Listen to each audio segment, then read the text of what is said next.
concerns? Questions? Moved by Deputy Mayor Fisk, second by Councillor Turton, that the minutes of the March 19th, 2013 council meeting be adopted as presented. All in favor? Carried. Okay. Additional items and other business. I'm going to do one additional item right now. As you can see, we have a banner out here in front, and it's we make a proclamation. I heard on the radio today. I believe this is the actual day. So April 2nd is the World Autism Awareness Day. World Autism Awareness Day will be recognized for the first time on April 2nd, 2013 in Canada, thanks to the Liberal Senator Jim Munson, Bill S-206, enacting Respecting World Autism Awareness Day. And autism spectrum disorder affects more than 100,000 Ontarians. Autism spectrum disorder is now recognized as the most common neurological disorder, affecting 1 in every 94 children, as well as their friends, family, and community. And whereas ASD is a spectrum disorder, which means it's not only manifests itself indifferently in every individual in whom it appears, but its characteristics will change over a life of each individual as well. A child with ASD will become an adult with ASD. And whereas Autism Ontario, formerly Autism Society of Ontario, is the leading source of information referral on autism, one of the largest collective voices representing the autism community since 1973, Autism Ontario has been providing support, information opportunities for thousands of families across the province. And whereas Autism Ontario is dedicated to increasing public awareness about autism and the day-to-day issues faced by individuals with autism, their families, and the professionals whom they interact. And the association on its chapters share common goals of providing information, education, supporting research, and advocating for programs and services for the autism community. And therefore, I, George Bridge, as mayor, do hereby declare April 2nd as World Autism Day Awareness. And it's as of today. So I myself have had some opportunities to work with children and autism when I worked at Midwestern Regional Children's Center, and it's come a long way, hasn't it, Ron? Yes. It's certainly nice to see now kids can get more into our world and go for it. So it's kind of a interesting and rare disease, but certainly I didn't realize it affected 1 in 94. That's an amazing statistic in some way. Any other comments that anybody wants to bring forward? Okay, that's it. Any other additional items? I have another one later on. Anybody else got one? Oh, hang on here. I'm going to write these down. David, Terry. Anybody thinks of one, I'm not too hard on letting you back in anyways. Okay. Resolution moving council to the committee of the whole. I got that. Moved by Councillor Faulkner, second by Councillor Hamley, that the town of Minto Council convenes in a committee of the whole. All in favor? Carried. There's no public meeting. We have a delegation, and Matt Lubers will come up as facility manager, Art Carr, and it's their time to shine in the sun. This is our quality shine in the sun time, which we've been doing with, I think Public Works was last month, and now it's Recreation's turn to shine in the sun. So enjoy your moment of glory.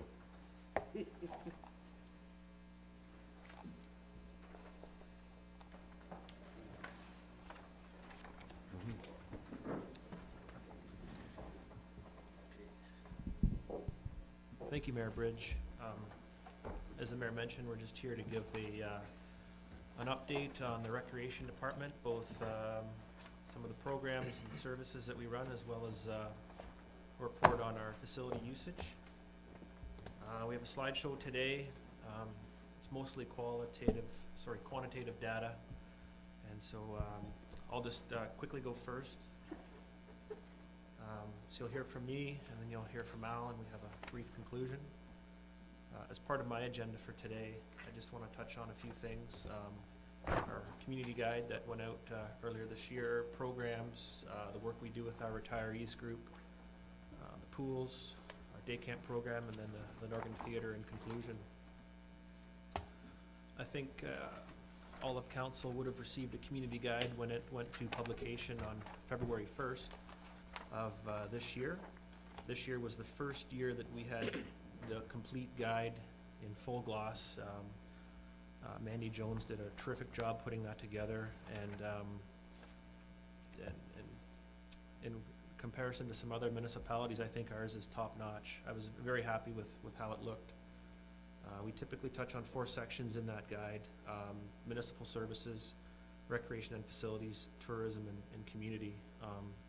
It's something we've done every year since about 2005, when we combined our spring and summer guide into more of a one-stop shop for people to get information about a lot of the things that are happening, either directly run by our municipality or indirectly through service clubs and community groups and whatnot.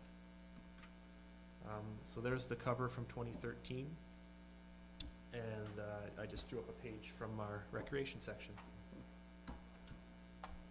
I'd just like to touch on a few of the programs that we directly run.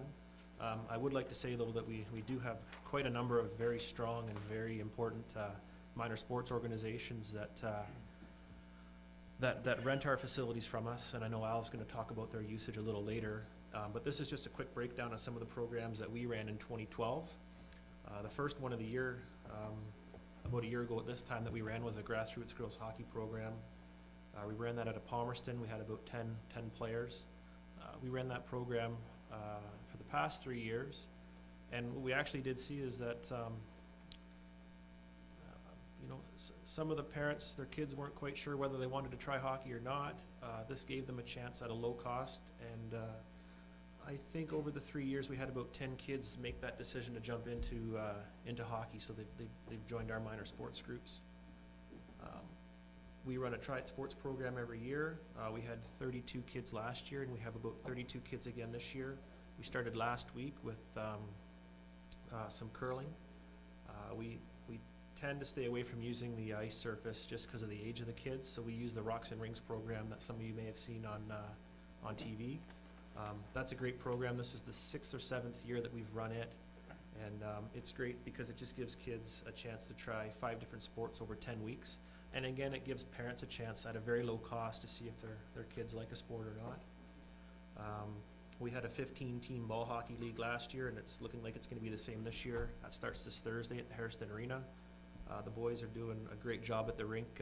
The ice just came out on the weekend, and we're going to be ready to roll for this program on Thursday night. We ran a grassroots soccer program in Clifford, about 34 participants. At this point right now, we have about 25 signed up for this year. And we also run a hometown ball program. We had 54 players last year, 5 teams, and it's looking about the same this year. And that's just a picture of the Try It program from a couple years ago, just doing ball hockey at the Harrison Arena.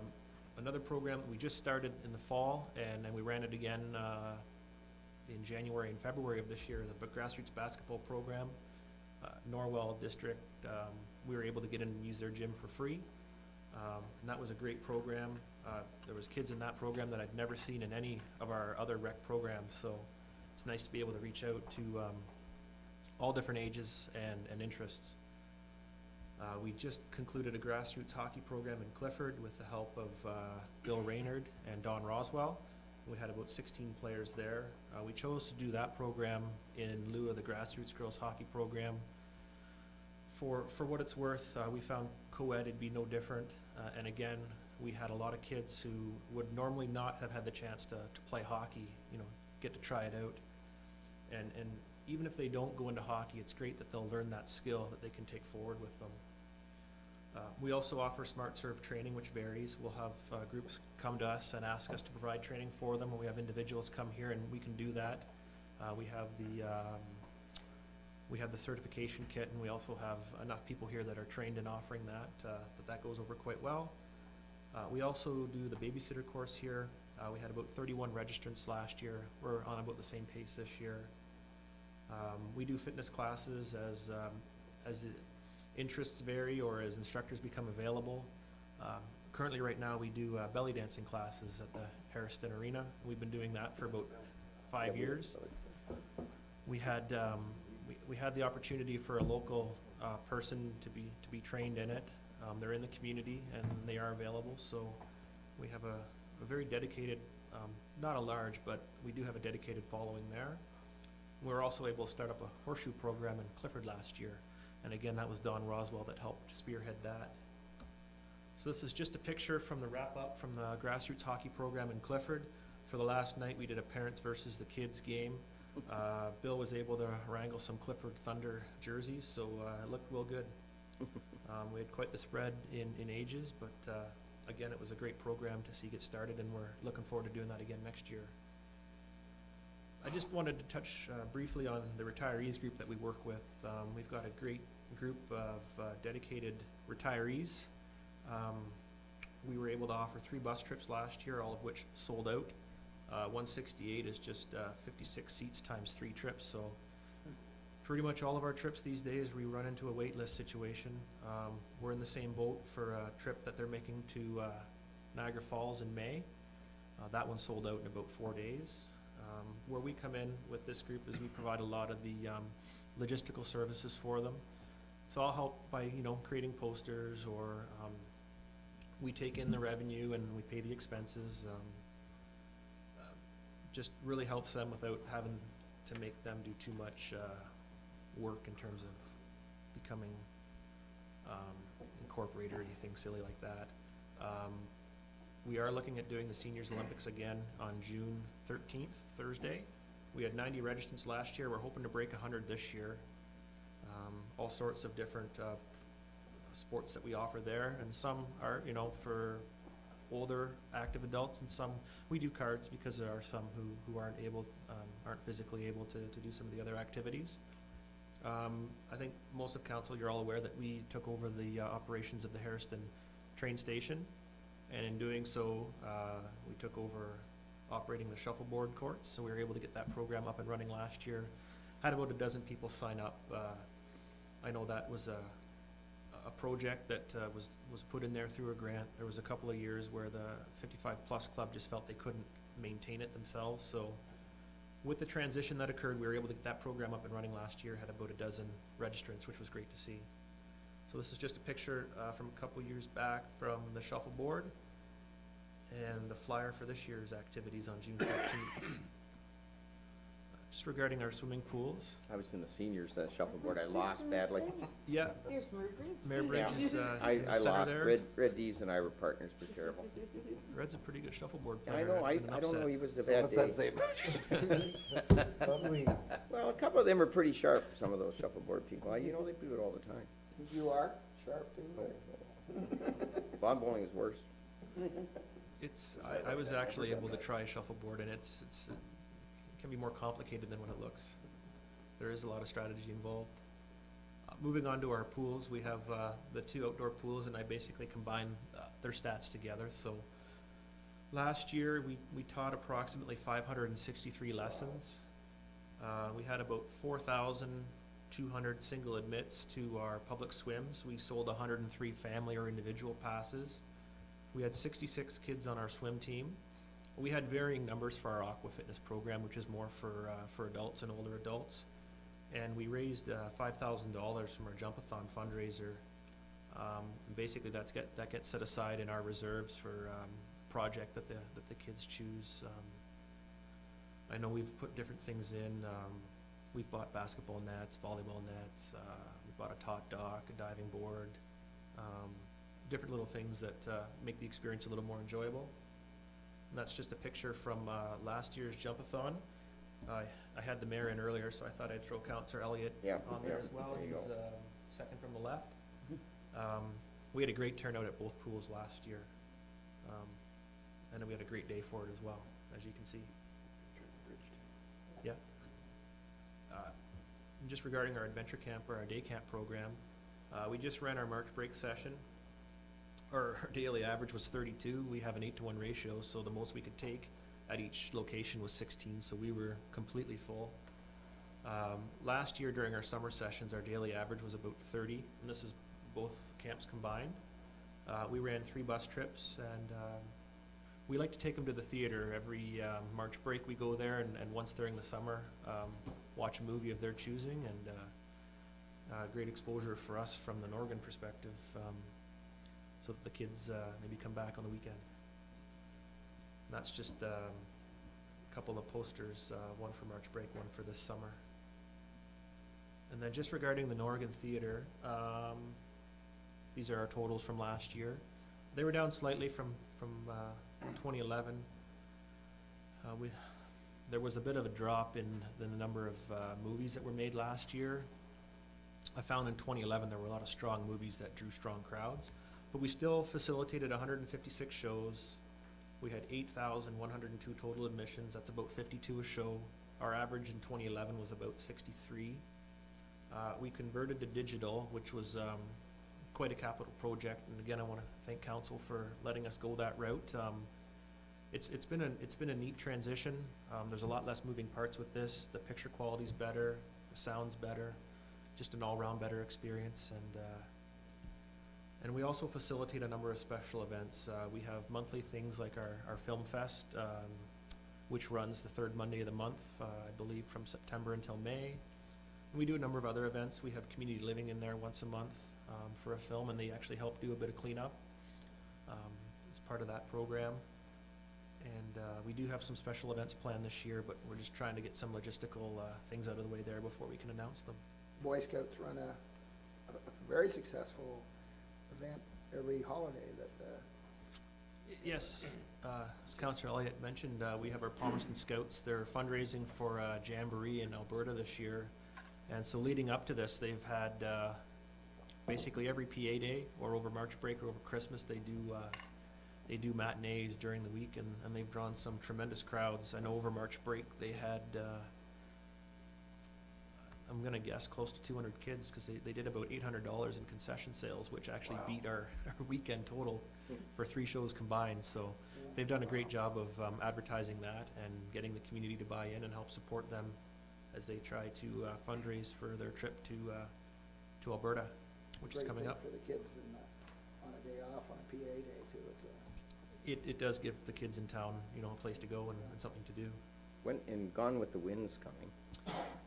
Yeah, that's coming up, I believe, in April. So I'd be interested to could see be how that May. looks in digital, like, and with the sound. Mm-hmm.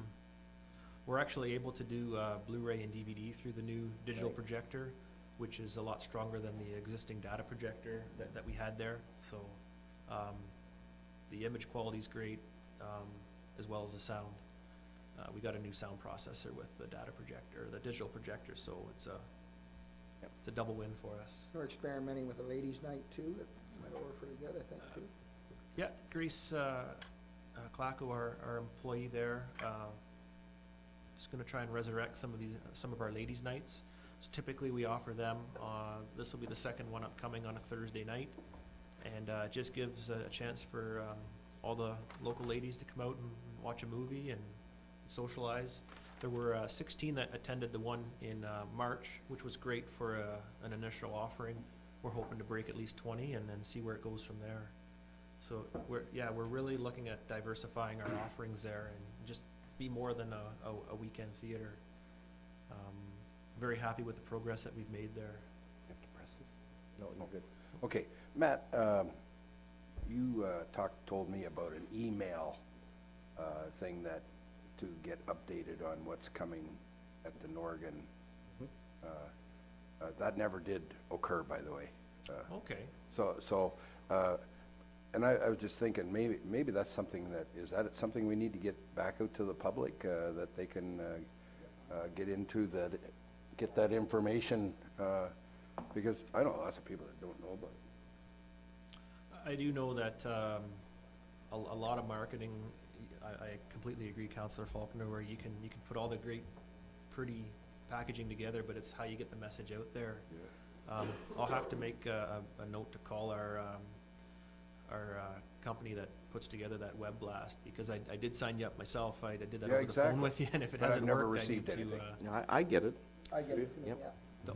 The only thing, it may, as a new recipient, it may go to your junk mail folder, and you may have to move it out of there, Oh, but. check that, yep. Sometimes that's a factor, but Yeah, I can I'll check. check that. I didn't check the junk It folder. could It slide may in there go for in the first there. time. Okay. It may not be. I can give them a call regardless and just see if your email's on there. But I'm just thinking, like, for the public, so many people have computers today, and that if we got the information out to them that check your website or whatever. We have got a Facebook and Twitter, right? That's something that we've done as part of our marketing efforts there. We actually, we've revamped the Facebook page. We're up to over, I think, 250 followers. We're trying to provide incentive by giving away a free movie pass for every 50th. So after the 200th person to like it, or the 200th person to join gets a movie pass, at 250th, the 300th. So we're trying to increase our efforts that way. We do get quite a few hits on our page. We get the analytics for that, so. Yeah. But I do agree, you never want to stop getting the word out, Right. for sure. Right on.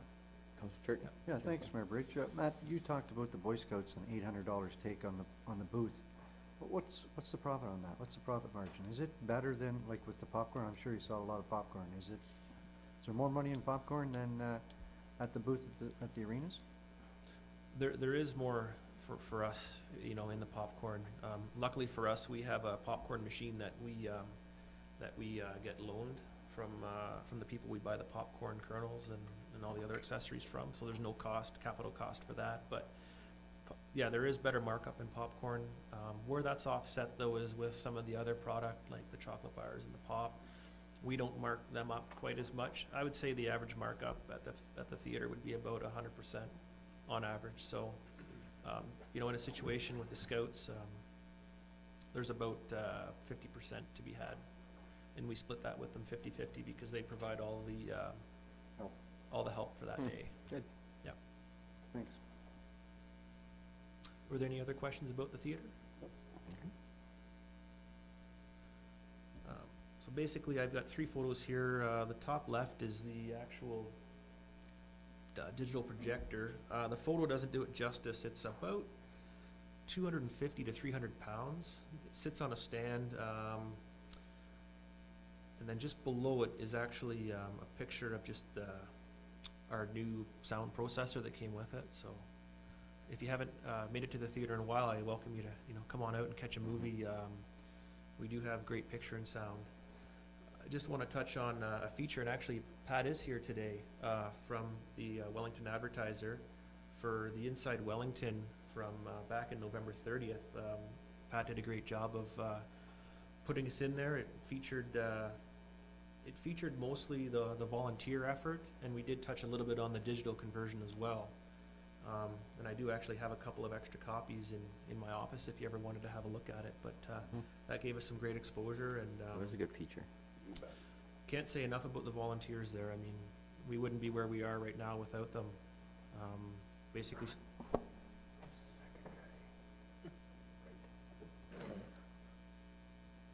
second from the right with the volunteers, that's Herbie Shank. Oh, yes. But our volunteers, we've basically taken the debt, and I think I mentioned that in the PRAC minutes that are upcoming, that the initial debt load is around 175,000, that's down to 67,000 now, so that's. Fantastic. Did you want to mention, Matt, there was a little bit of misprint, was 35,000 for capital for the Oregon, it was only 3,500 Yes, in the paper? we are very grateful for the projector from last year. This year, we're looking at about 3,500 as a, Yeah. I know it was printed as 35,000, but we're looking for 3,500. We're gonna fund that out of our reserves Okay. for some new carpet. Yeah. Yep. I just wanted to mention, when you're saying about the debt repayment, that's fantastic news, and I think Yeah. we should find a way, once again, of getting that out to the public, that they've repaid that amount of money in such a short period. It was in our budget document, I believe. I believe with. I'm sure that'll make the paper, and everybody will read that. I believe with the budget, we estimated what the debt would be at the Maybe that end was of the what it was. year. I Maybe, think yeah. it was pretty close to where we ended up actually being. It's a real success story, and it, Definitely, we still have 6 teams going strong, and again, can't say enough regarding the volunteer effort there. It's great to see, great source of community pride. So at this point, I'll turn the That's show the blank over to Al. page to fill, we get to fill in at our end. Yeah. I'm not sure if you have any questions or if you want to just wait until the end. I guess this is the point where I turn it over to Al. Thanks, Matt. And thank you for helping to put together this PowerPoint. I'll try and not take too much of your time. And we just have a few things to go over. We'll try and dwell on some of the good news. This is mostly going to be most of the events and usages that we do have in our facilities and some of the projects we've been able to complete within the last calendar year.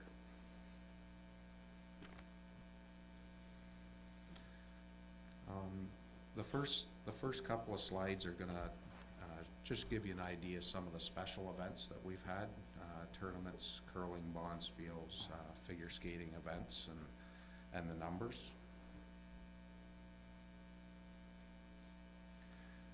To give you a general idea, this is 37 events over our ice season covering 57 days.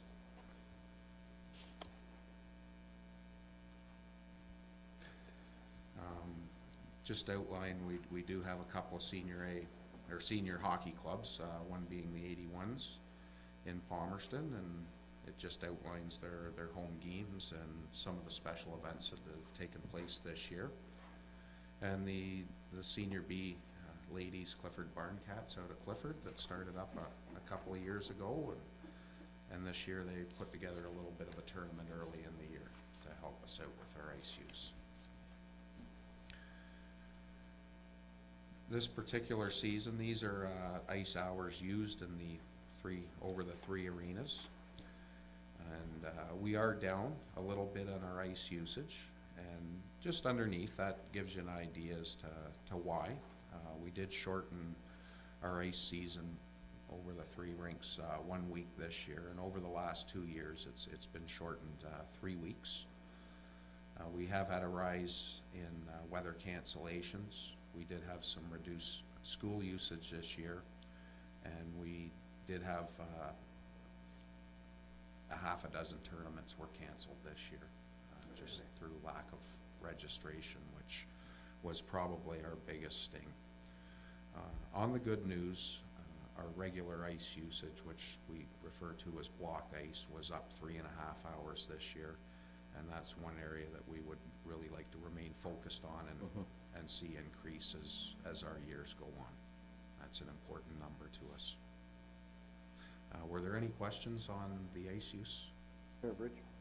Will the school usage come back when the labor unrest gets settled? Is that part of the reason?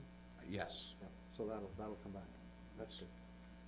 Supposedly that was done, according to our premier.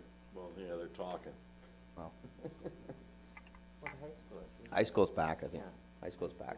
The high school hockey, in fairness, and Norwell they kept going. They kept going. They didn't have a lot of people to play. Yeah, Some of them. the school teams were strong, and Yeah. they never missed a beat. No more questions? Oh, Terry? I guess the biggest concern is the dark hours at the arena during the day. I know it's tough to fill those spots, but is there anything that we can be doing to make use of the ice during the weekdays? Continue to promote the schools. Do the public Next- schools use the ice somewhat, or? A little bit, yes. We did miss out on, So could we make it more lucrative to them, or what is the reason that there isn't the interest there? Like, I think we'd have to speak to the schools. We do provide a non-prime rate that is very reasonable, and we'll see that coming up. Gym classes throughout the course of the day we're offering at $40 an hour, which is an extreme, yeah, sure. discount on the ice time.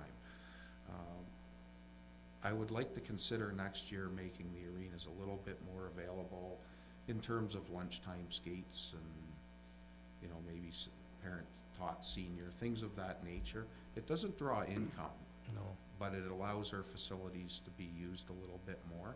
And I think that's very important because we What- do subsidize them. our costs are basically the same whether the lights are on or they're not, are they not during the day? You're correct, yeah, So anything that we get is a bonus. that's right. So I'm sure every municipality has the same problem, but it just seems so sad that the building's dark and during the day and you know, it's open for a couple, 3 hours at night and then it's closed up again.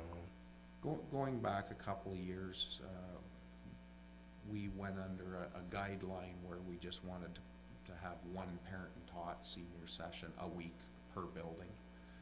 And if that's all that's going to get used in a particular facility, I could understand that, but I think it's important that we maybe offer a little bit more this upcoming year. Again, it's, you know, it's not going to draw income for us, but it's gonna keep our buildings used. You treat it similar to a walking program, for example. We can get word back out to the schools.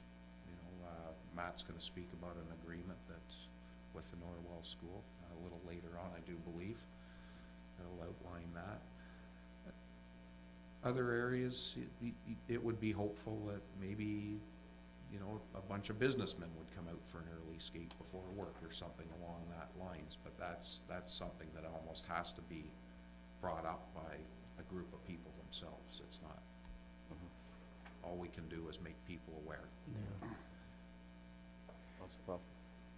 Al, are you satisfied that the facilities within the facilities are getting the proper care or the proper money invested in them? And I'm just going by some people that have complained about the showers and that they weren't that usable, and they were referring to the Hairston facility. So, and I'm just wondering, is that an area that we need to improve upon to get more people in to use that facility? I'm a little puzzled by that. We've put ceramic tile floor on the bottom of the showers. They've got liners. No, they were talking about the actual shower itself, they might be perfectly 100%, I don't know. I mean, not enough pressure? No, not usable. Actually, I think the complaint was they weren't usable. Too cold or doesn't want? What do you mean, not usable? It didn't work. I think that's something that Al can Is feedback that, and maybe that's unfair, but I just had it relayed to me and Well, this is going back prior to my time. There has been some money spent on Okay, on those okay. showers. If there's a concern brought forward, I would urge that the person that's got the concern bring it forward to the arena. And I do remember who that person was, and I will go back to them and tell them that. if you're talking about water pressure, just come out to Minto Pines, we have none. Oh. I mean, when I'm used to good water pressure, but that's the way it is. I mean, Yeah. because there's 35 homes out there and we don't have a lot of pressure. I So, don't think this had anything to do with water pressure. all right, well, I think you that's- look into that, Al, you can. Surprising, they're cleaned regularly. They've got ceramic floors, Then nice I liners. will go back to this person, Al, and I'll get back to you as well. Or mark at the arena. Yep. Okay, Thank you. okay, thank you. Okay, I guess we can speak about a little bit about our summer usage. This is just showing the number of tournaments, youth and adult baseball tournaments as well as soccer, and as you can see, we've facilitated a fair number.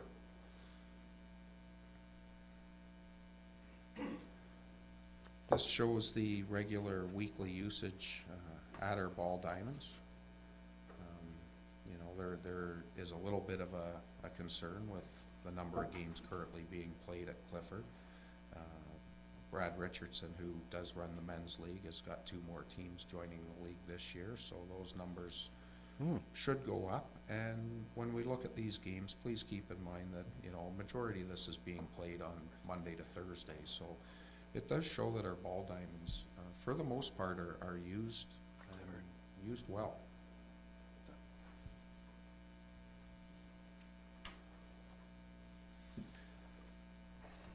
And this just goes over the use of our soccer pitches and how much they've been used in the previous year on a weekly basis. This is going into community events. We're going to speak, most of these events are going to be based out of our facilities and community centers. However, you know, keep in mind that some of these community events are also going to take place in our parks, such as our Splash Pad Bash, for example. This shows the number of family events we have, business events, community suppers, and fundraisers. This gets into our weddings and buck and does. We did have some video dances, year-end sports banquets, bazaars and auctions. Sir? Councillor Paul. Yeah, this is a better question. The new buck and doe, they're not new regulations. They're regulations that they've now decided to enforce. Yes. Has that affected the numbers of buck and does that we have scheduled for the town of Minto? Yes, it has, in a positive manner. In a I'm not- positive manner? Yes. Oh, excellent. We've already Yes. done Wow. Where the buck and does are affected the most are the ones that were previously using special occasions permits. With a special occasions permit, they're now treating them as events where you need a guest list, and basically they're saying that you are not allowed to make money off the sale of alcohol. With us being a licensed facility, we give a percentage, it's 20% of gross sales back, and that money is used to cover the expenses that the person may occur when running an event. In saying this, some of the problems that they would have under a special occasions permit is, number one, they should have a guest list. If you say there's going to be 100 people at your event and you're selling alcohol, we're going to use a buck and doe, for example, and it's found out that you have 300 people there, you can be charged for making money off the sale of alcohol. You're not allowed to advertise an event under a special occasions permit. However, under our permanent liquor license, you can advertise an event. So there are guidelines being enforced right now that affect a special occasions permit that does not affect our permanent liquor license. Excellent. The one thing, and Councillor Elliott, Chairman of the Rec Committee, and Matt, myself, and our lead hands went down to a meeting with the Alcohol and Gaming and OPP. And the one thing that we have to be careful with is gambling. You know, just make sure there's no crown and anchor wheels, make sure there's no, you know, blackjack. 50-50. Yeah, no you're not, you know, we're not allowed to run raffles, and, you know, we're all aware of this, but, you know, these are some of the things that we have to look out for. We're allowed to have games that involve skill. A toonie toss involves skill. At least it's recognized that Yes. way. So the rules that are currently being enforced are definitely advantageous to us in our permanent liquor license. I did notice on Facebook this weekend, there was a buck and doe in another community that would have to have a special occasion, and it was said on Facebook that you would have to be put on a guest list to be invited to this. So they would have to contact the Facebook carrier that they were going and give them their name, and their name would be put at the door, and only those people with the name on it as a guest list would be allowed in the door.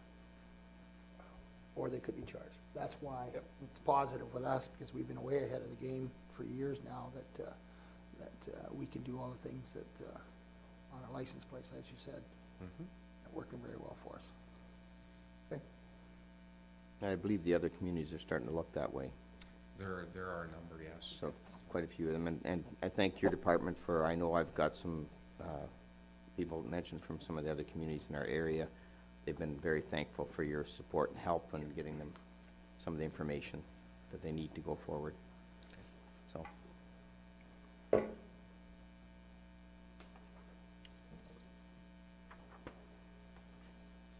you? Okay. This is showing some of the service club events, 10 service club events. We do have 3 camping weekends, excellent campsite out in Harrison, and there are 2 car and truck shows. And these are some of the events that our agricultural societies run. This is a combination between Palmerston and Harrison.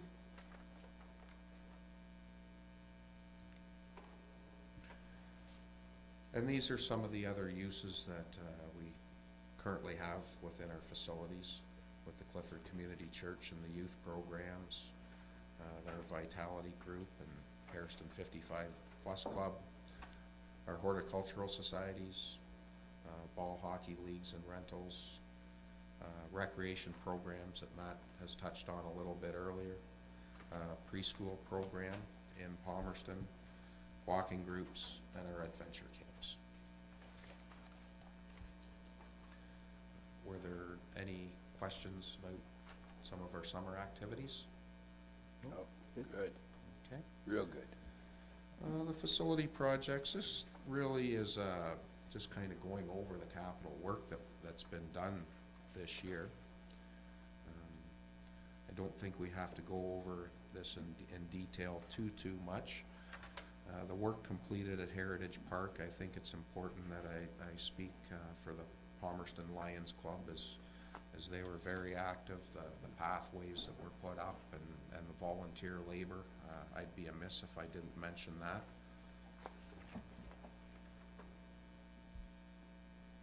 This is some of the work that was done in Harrison.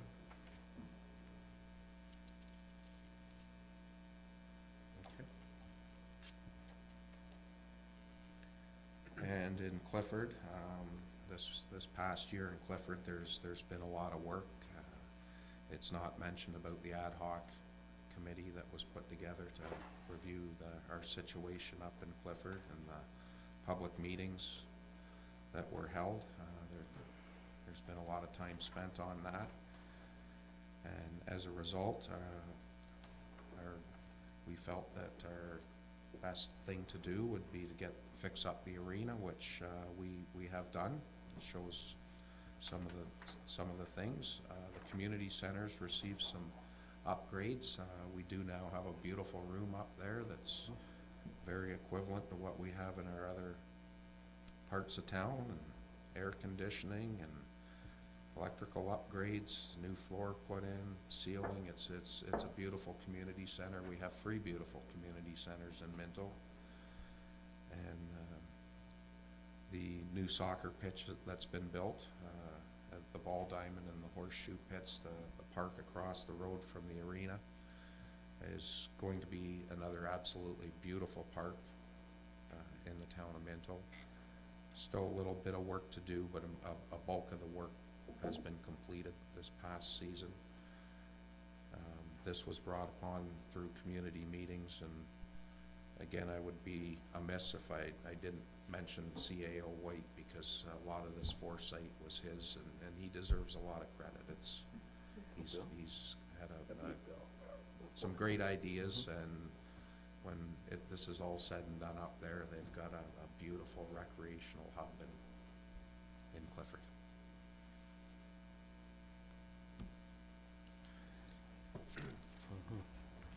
These are some of the general projects that were done.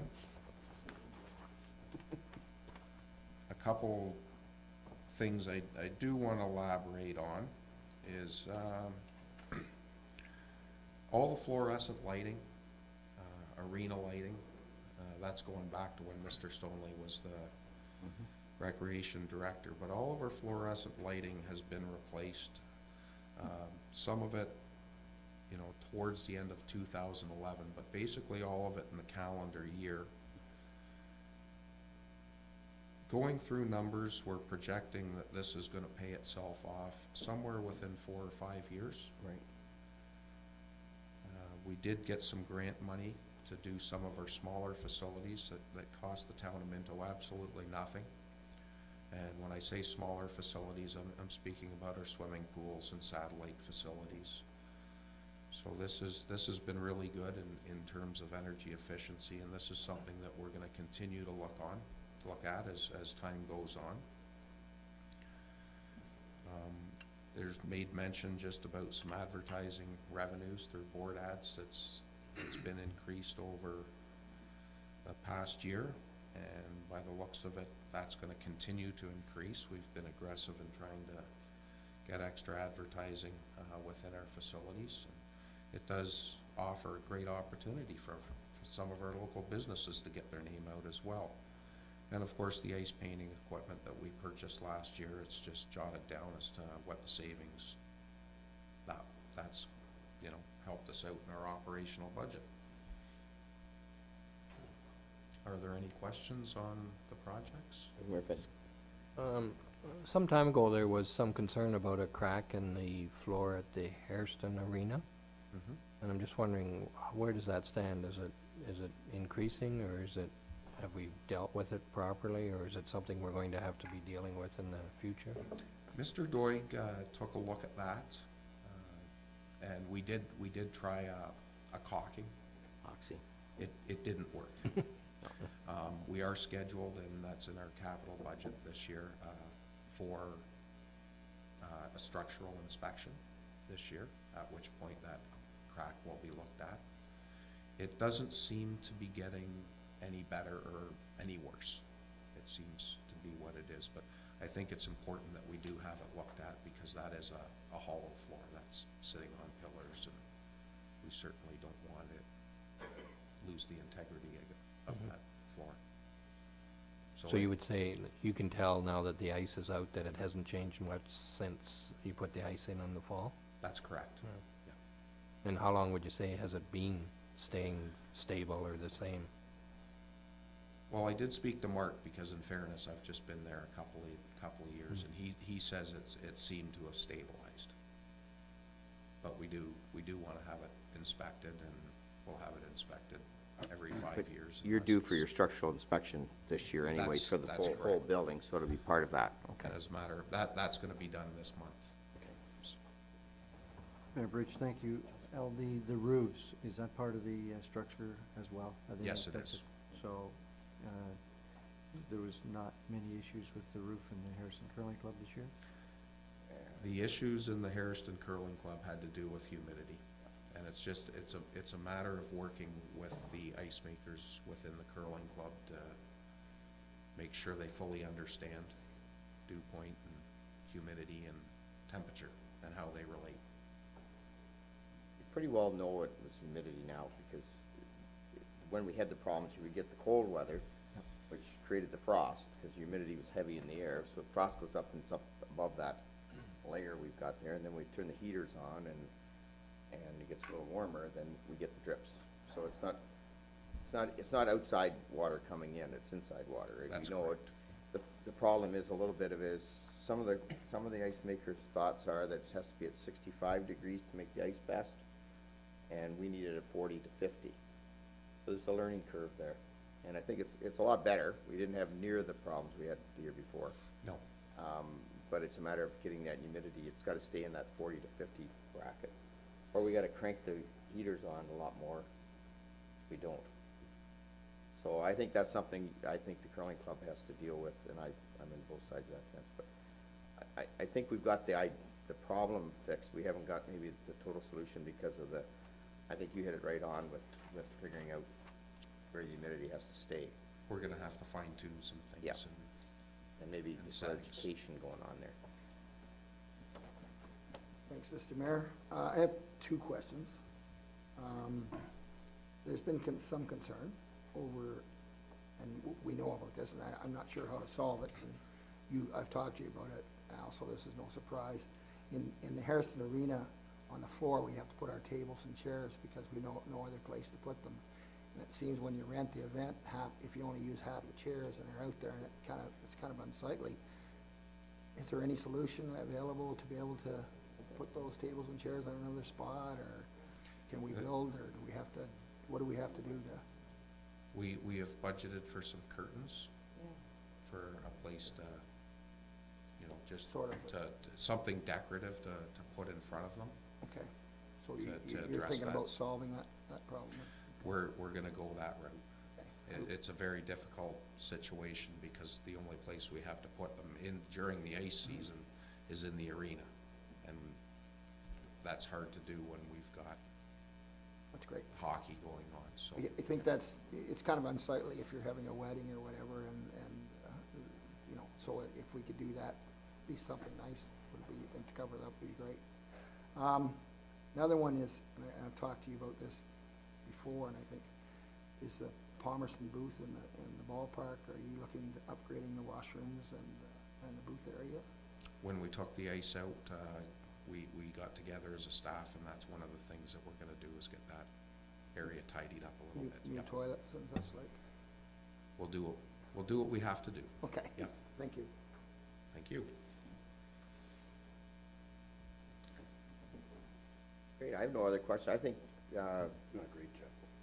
it's really good, and the nice thing, and you didn't bring it up, and I know you're working on it, is a new marketing plan for the facilities. It's not quite ready to launch, I want to give you, but they're looking at that. If you look at our budget, and if you see where our little circle is, recreation is 24% of our overall budget. And, there's certain areas of revenue we can increase, because I think we all agree around this table that, it's part of why people like to be in this community. They have recreational facilities, and user groups such as minor hockey and whatnot can't afford too much, though I give Prac a lot of credit in the fact that they looked at it and said there is gonna be some slight increases in those user fees, because inflationary, we need to do some. But I guess, just a matter of doing out there and promoting it, and getting those the groups, as Deputy Mayor Fisk said, if we can keep the dark time down, still got the same costs, and if we can, we can rent every little bit of hourly rents that you get. It may be small, looks small there, but in the overall scheme of things, it grows, and it takes that deficit we have in the facilities and squeezes it a little bit. And I think both you, gentlemen, and your staff have done a great job in trying to come into with that deficit reduction thing that you're working on, so. And whatever we can do to help, we'll try our best at this table and keep them looking good. Thanks. That was gonna be on our next year's report. I know. No, and I know you're gonna come back with it anyways, because when you got it done, I know you're in the workings on it. Sorry about it, I blew that on you. Mr. Mayor, if I could? Yep. I just want to say, as a recreation chairman, you guys are doing a phenomenal job. I get nothing but great reports back from the community. User-friendly, both of yous. If you're a computer, you'd be great. But you guys are fabulous.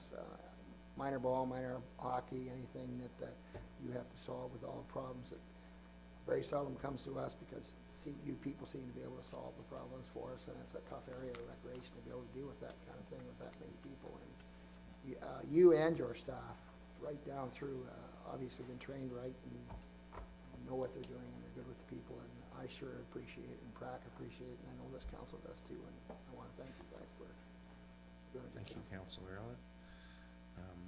There was one more thing I did want to say just before I wrap up, and I'll leave the conclusion to Matt. We do have quite a bit that we look after in the facilities department, and we've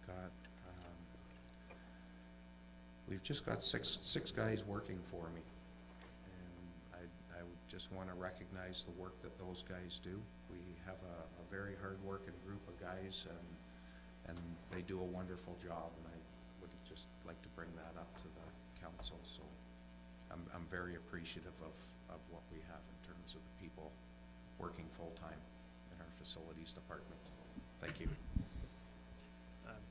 Just briefly in conclusion, along the lines of what Al said, I tend to look after a lot of the part-time seasonal staff we have in the summer with our day camp and pool programs, and again, a great group of people to work with. I've heard it time and time again from people that I know in the community that use our pool and our day camp program, just talking about the great staff we have, and that's compliment to a lot of the families in Minto who've brought these kids up right, and it's great that they can come and make a positive contribution towards what we're trying to provide for our community. Just briefly in conclusion, I just wanted to say that, as far as I go, plans are in the work for tons of existing programs to be offered again, and we're always open to new ideas and new programs. I know the basketball one's one of the most recent ones that we tried, and it worked out great. I know Al and his staff are again gonna facilitate a wide variety of events, some all at one time, across our facilities where the guys are stretched thin. I just, we hadn't touched on it, up until this point, but, our strategic plan was updated, just, I believe, last month, so there's some nice, directives in there that'll help our department moving forward. And as Mayor Bridge mentioned too, we are working on a sponsorship and a marketing plan, so there'll be a lot of things that help guide us along this way this year. So again, I just want to thank you for allowing us to come and make a presentation, and thank you.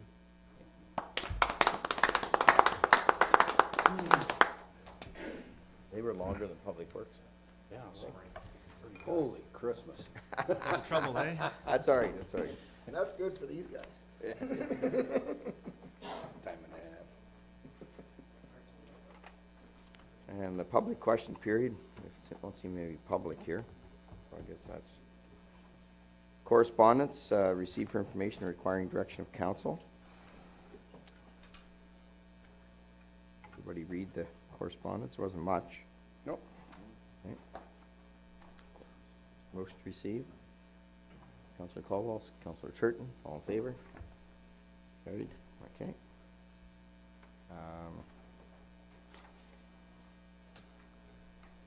Committee reports.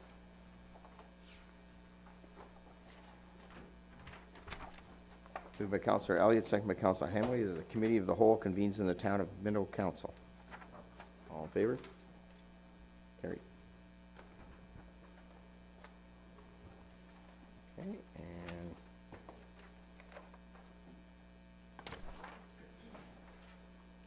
Parks and Rec, are they gonna?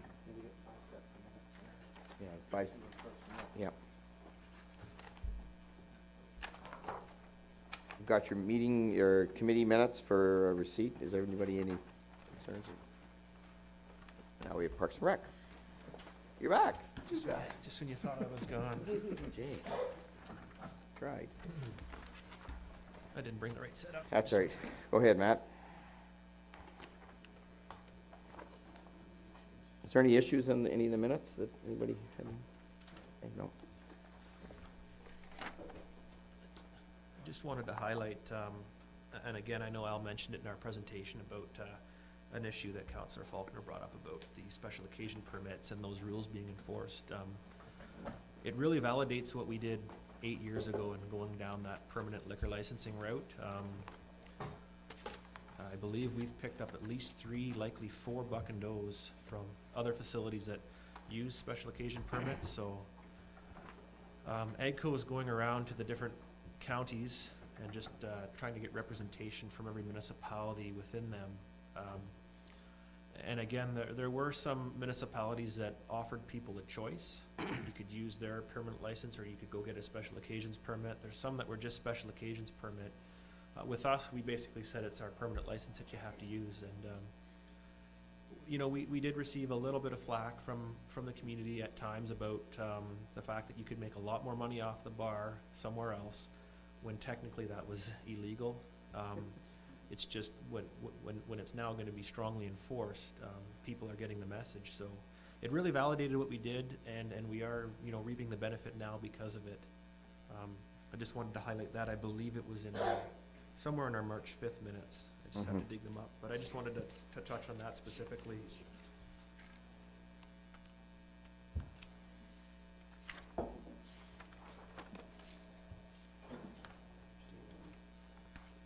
Motion. And that- Go ahead. With respect to March 25th, were there any questions regarding those minutes? Motion to receive them. Councillor Faulkner, Councillor Elliott, all in favor? Okay. Opposed? Rick didn't wake up. Rick didn't put his hand up. Okay, that's fine. Okay. With respect to the minutes from March 25th, we are working with representatives from Minto Clifford Public School to try and help them resolve a problem in terms of a running track. Right now, they bus their kids over to Palmerston every year to Norwell to do their track and field programming. We're looking at seeing if there's an option within Harriston, possibly the fairgrounds, to install the track. So we're in preliminary discussions with them. It'll likely be something that we might be able to proceed with in the next school year. There's been a lot of turmoil this year in terms of the teachers and the provincial government, so there may not even be track and field. I do know an agreement was reached with the secondary school teachers, but even further back, I know Upper Grand had settled for that level a while back, which was great because we still had the Norwell school usage, so that didn't hurt us as much. Were there any other questions regarding the minutes from the 25th? We already did this. Yeah, we've got those. Yep, good. Okay. I guess on your report now, I guess you're, oh, Maitland. Mayor Bridge, Yep. before our business and economic development manager comes up, there's two sets of Maitland Valley Conservation Authority minutes, That's right. one from January 30th and one from March 6th. We have that here. Mhm. I did have one, did I have a comment there?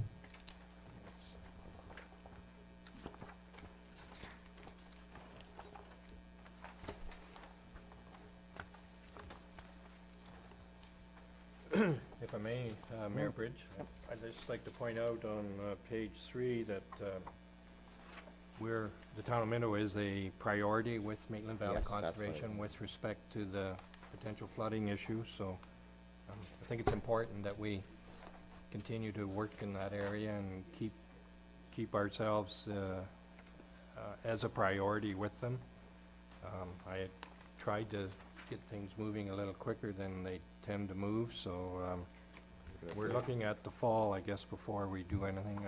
I had planned or hoped to be able to host some sort of a meeting with the farmers affected in the winter months when they're more likely to More attend. likely but to come. didn't work out, so we'll continue to do what we can. The other thing that is a wee bit off topic is, as you know, I'm also the representative on the Saugeen Valley Conservation Authority, and I've requested that the minutes from the Saugeen Valley Conservation be sent to the municipality. In fact, they're going to be sending them to all the municipalities, They hopefully. weren't before? No, they're on their website if you want to go and get them, but they're not being sent to the municipality, so I've requested that they do that. It'd be very simple to do with an email, and so hopefully that's going to start happening. Brought to my attention by Campbell Court that the Maitland Valley minutes are not on their website, Oh. but they're sent to us, and the Saugeen So we Valley can- Conservation's the opposite. Hmm. They're on the website, but they're not being sent to us, so hopefully we'll get both of them Right. online. I guess to that meeting, Terry, we had a meeting, yourself and Bill, and with Phil and Steve, and I thought it was a good meeting. And Deputy Mayor Fisk was quite excited, and he had sort of a game plan, but as we find out on some of these things, they weren't quite ready for us at the moment. But there are some good things coming down that I think once we get involved, but we're a little ahead of the game as far as some of the tree things and some of the other things. But I will also say that we want to keep this front and center, and I know Deputy Mayor Fisk will do that for us, and that's why he is so important to be on the Maitland Valley Conservation Authority, because we do have the biggest problem.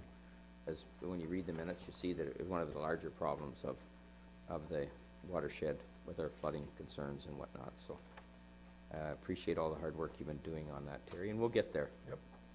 And we'll go from there. Motion to receive? Mr. Hamley, Councillor Hamley, and Councillor Faulkner. All in favor? Great, okay.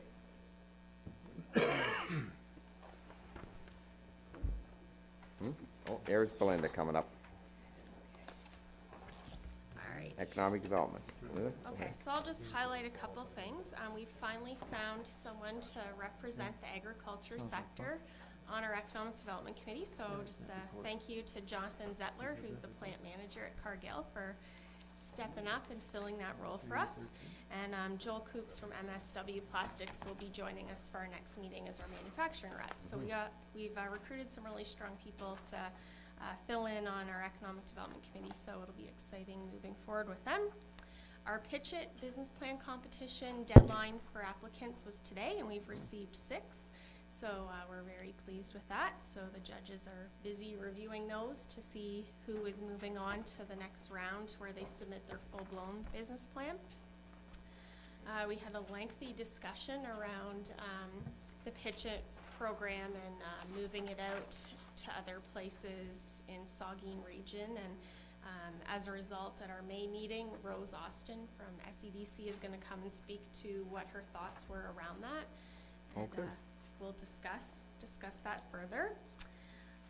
Just a couple other things. The Chamber of Commerce is hosting the Mayor's Breakfast next Thursday at Pike Lake, Thursday morning. And tickets are $10. And then the Business Achievement Awards are quickly coming up May 16th. So those tickets are $30 at the Roundhouse. And we want to acknowledge Whiteman Telecom. If you haven't heard, they were successful in winning an award at the Canadian Independent Telecom Conference. So Hope's very involved and engaged in what we're doing at the Economic Development Yes. Committee level, as well as with our Cultural Roundtable and the Creative Workers stuff that we've been working on. So I just want to congratulate them on that achievement. And that's about it. If there's any questions. I just wanted to ask, is the Mayor's Breakfast tickets selling in advance or at the door, or? Well, hopefully we know? people are registering ahead, like RSVPing ahead of time, because Okay. we'd like to have at least 25 people there to have the breakfast. And is Caitlin? Caitlin's just back from Florida, Okay, so I've been trying to get a hold of her today to find out how many people are registered, so, okay. yeah. We don't, go ahead. Go ahead. The conference I went to in Windsor, I heard Mayor Matheson from Stratford speaking, and they seem to be really active there with incubator-type businesses. I'm just wondering, do we have a connection with them, or have we made them aware that we might be interested? I believe what they're doing in Stratford is related to the University of Waterloo, and it's a digital media incubator. And we know of what they're doing, and we've been trying to set up a visit to go there.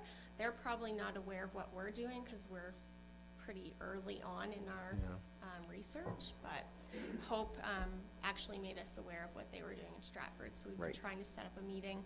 And Gordon and I met some people we were trying to connect with anyway last week in Toronto to tour an incubator in Kitchener, Waterloo area. So we're trying to keep up to date on what's going on around us, but we haven't been to Stratford yet. There seems to be a lot of activity in there. I wasn't aware of all the things that he talked about. They're It's ama- lucky with the University of Waterloo connection. Well, I think so, but he digital talked, media. you know, he talked about high-speed internet being the key, and I mean, we're all set with Yep. that, so. That's right. If we could just let them know that we've got what they want and we're opening doors for them, I think it would be very helpful. Yeah, that's all a part of our business Yeah. incubator project. So part of, like we're doing the research right now, we're touring properties next week. And then we're doing our creative videos the week after, starting to film those. And the whole marketing communication plan is to reach out to creative workers and draw them here. So that's all part of our CCPF project. And just one other comment, I would like to, again, congratulate your department. I mean, we're obviously seen as leaders when they're asking for templates from us, and we've got neighbors wanting us to expand our programs into their areas. I think that's the best advertising that we can get anywhere, really, and kudos to you and your group. Thank you. You're It's doing amazing work for us. flattering. But But we're trying to keep ahead of people, so I guess we gotta always be reinventing the wheel, and as much as we wanna help our neighbors, we wanna also be competing with them, so it's a fine line. It's amazing, but Deputy Mayor Fisk, is what I said earlier to you, when you get, people copy your stuff, it's flattery. I mean, it's stuff that, it's unfortunate, but that's the way of the world, you know. Yep, It's a good feather in your cap, Linda, But as yeah, well. thank you. I know you worked hard and long at it, and you kinda like to have it for a little while longer, but I think I read somewhere where most ideas only last, you only get I know in the banking, when we were in banking industry, if we brought a new product out, you know how long that we had our window of that product was 3 months. And somebody else is gonna copy the product and bring it out. That's all the window you got. So the big thing is, it's not just having a product, it's putting it in play. And I think we've got the people that can put it in play. And I think that's what you're gonna be doing next, and that's when we get the incubator going, I think that's gonna be a great, and we'll be ahead of the curve of a lot of people, because it takes Yeah. years to get to where we are. Can't just do it overnight, even though they could maybe start the plan. It takes them a year or so to get to where we are, so. Yep. Hang in there. Thank you. Good job. Motion to accept? Counselor Faulkner? Counselor Turton, all in favor? Carried. Very good. Mr. Matt's back. Are you back up again, Matt? Oh, this is getting a little tiring. You're getting your exercise. Good thing you're in recreation. You have to be fit to be in recreation, don't you? The shirt's a little tight. Yeah, you wait till you get to be my age. Go ahead. Just have to double check where we are. Staff report.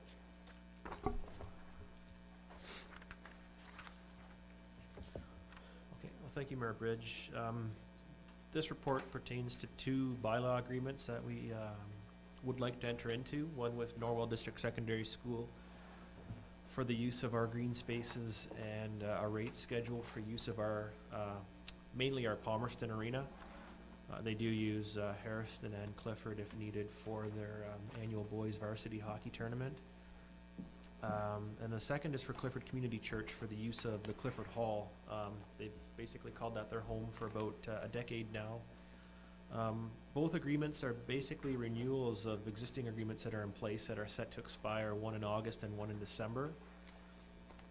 With Norwell, we basically, for any usage prior to 5 p.m., we charge them our non-prime rate of 60 for the varsity hockey, boys and girls. And we have a phys ed rate of $40 as well, and that's to help encourage usage, so that cost is not a barrier to the physical education department. And then we charge them a flat fee for the use of our green spaces, which they definitely do take advantage of, mainly Lawrence Park, and they do use some green space in Heritage Park. And from time to time, they'll use our soccer pitches at the Ball Diamond. Tennis courts as well, yes. Yep. And then for the Clifford Community Church, they're our most avid user of any of our community centers. They use the hall on Sundays, Mondays, Wednesdays, Thursdays, Friday if it's available. And so we have a rate plan with them in place where we charge them a weekly amount for normal usage, and then they do have some programs they run on Wednesdays and Thursdays where we charge them per use. Again, these are just renewals of existing terms and conditions, and I'm not sure if you have questions on either one. Any questions? No? Okay. Sounds good. Motion to receive. Counselor Elliott, Counselor Hemley, all in favor?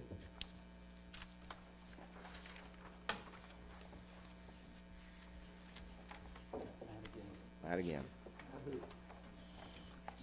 I think this is the last one.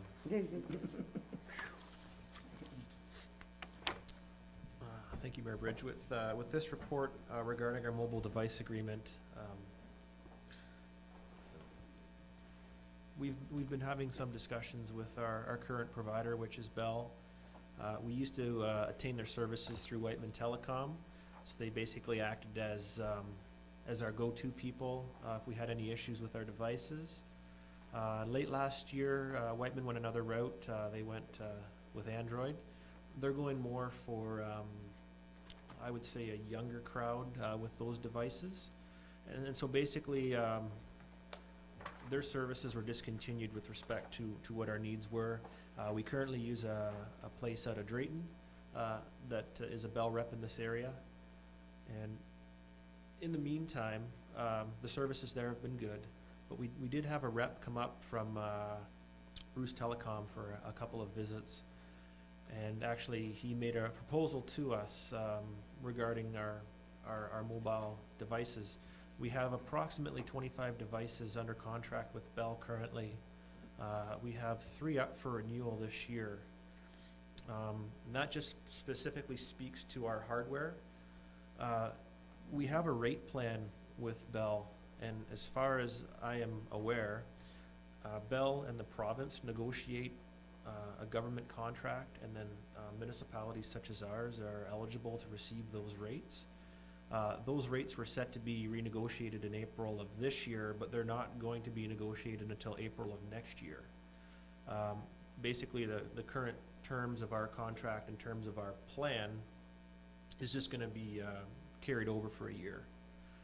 In the meantime, we've spoken with some reps from Bruce Telecom, and they're okay with us trying out 3 devices with them. It basically gives us a chance to try them out until April of next year, and at which point we can receive tenders and proposals for our cell service moving forward. So basically in this report, we're just looking for approval to take our 3 devices, which are eligible for a no charge, either upgrade or cancel it outright at no charge, and just giving Bruce Telecom a try. I'm not sure if there's any questions. Just Matt, they're a little less expensive on the on the monthly cost, Yeah, and they have the personal service. yeah, thanks, CEO White. As Bill mentioned, the rate plans, monthly rate plans would be cheaper. You'll have a one-on-one salesperson assigned to our account. And also, when you upgrade hardware, they waive the activation fee. They have better hardware credits. I estimated that if we were able to, at no penalty, which isn't possible, you could save likely around $1,000 minimum per year with them under the current conditions. But with this opportunity that we have now, it'd be great to try 2 or 3 devices with them, see how they do, and then we'll have more options in a year's time, and we'll have a bit of a track record with both companies and see what their customer service is like. Councillor Faulkner. Through you, Mayor Bridge, I'm due for an upgrade, and will that dictate the type of phone that I should get? Versus, say, the Z10 versus the iPhone? Or the iPhone. There's a lot of debate between which is better, the iPhone or the BlackBerry, and Can you use either one? For work purposes, you're better to have a BlackBerry. It just depends on the nature of what you want to get out of your device. I do know there are some applications that help iPhone users, but typically our setup is geared towards BlackBerries. Thank you. That's all I need to hear. BlackBerry's coming out with, they've come out with the Z10, which is completely touchscreen. The Q10's coming out soon with like a physical keypad. It imitates a little bit more of the iPhone, so it could be a good compromise between a current BlackBerry and the existing iPhone. Any other questions? He has a recommendation for it. Recommendation, the Council of Town of Minto receive this report for information, allow the town staff to enter an agreement with Bruce Telecom to serve 3 mobile devices. Mover, Deputy Mayor Fisk, seconder, Councillor Turton, all in favor? Carried. Thank you. And you're done now, Matt. I have nothing left. There's your, Have a great vacation, Matt. We'll see you later. where's Terry? Well, Mayor Bridge, I think I'm your chief building official. Oh, yeah, he had to leave, that's right. So, just when we thought the weather got better, our building permits climbed dramatically, and we're now above last year's rate.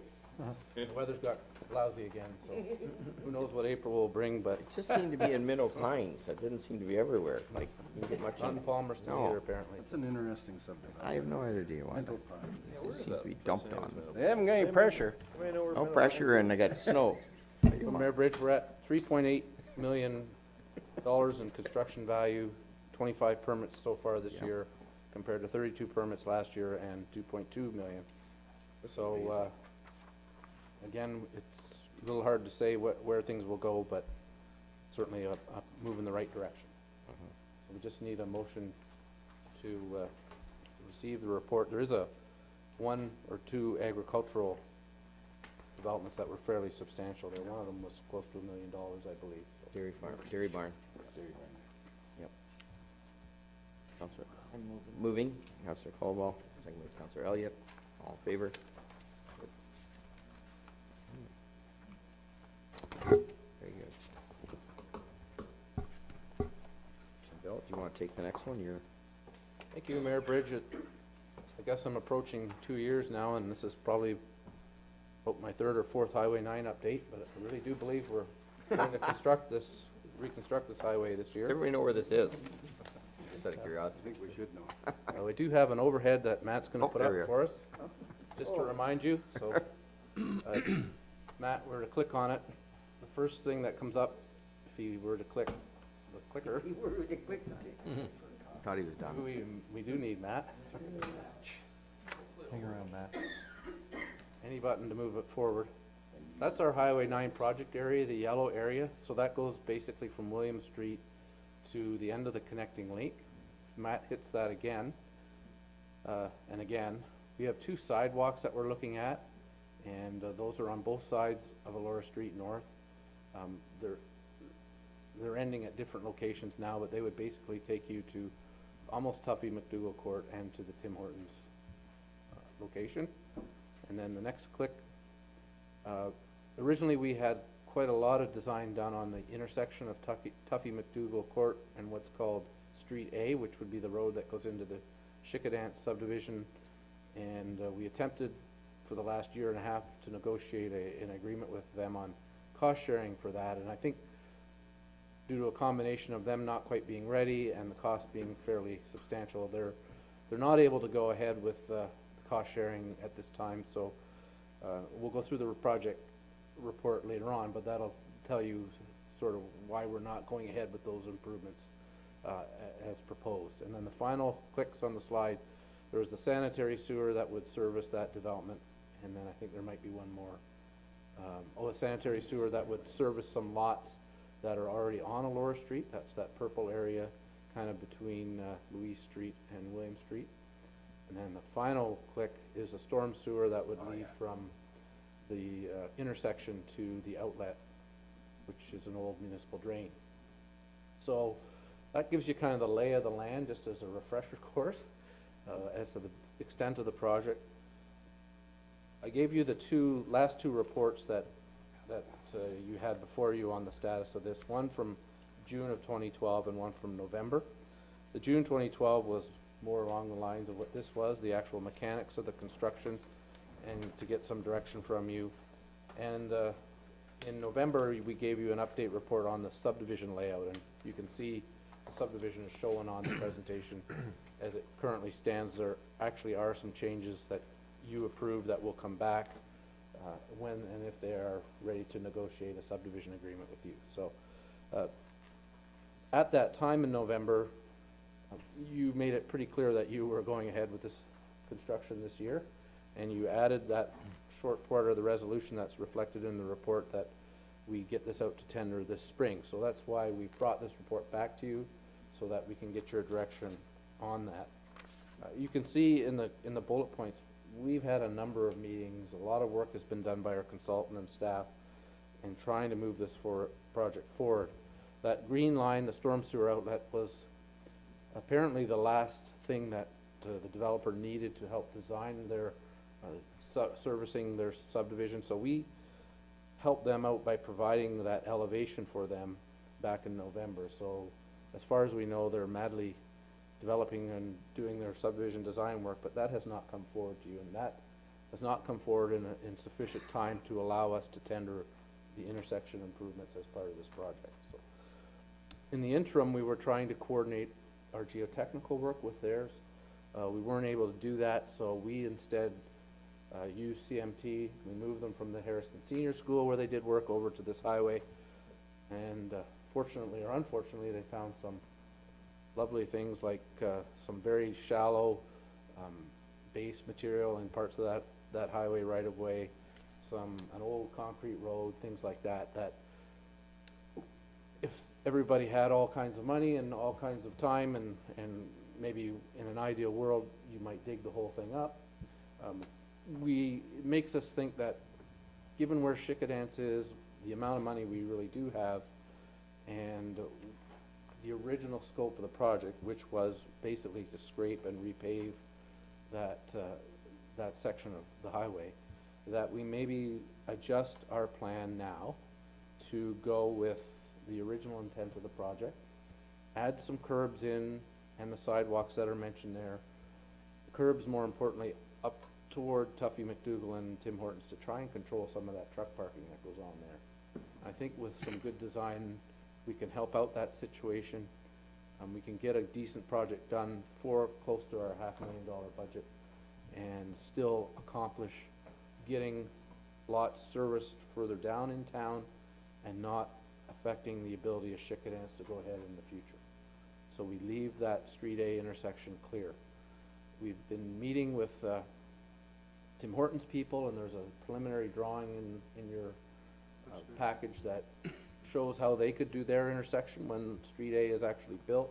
Has some street truck parking on there, which would be really good news if and when we do achieve that.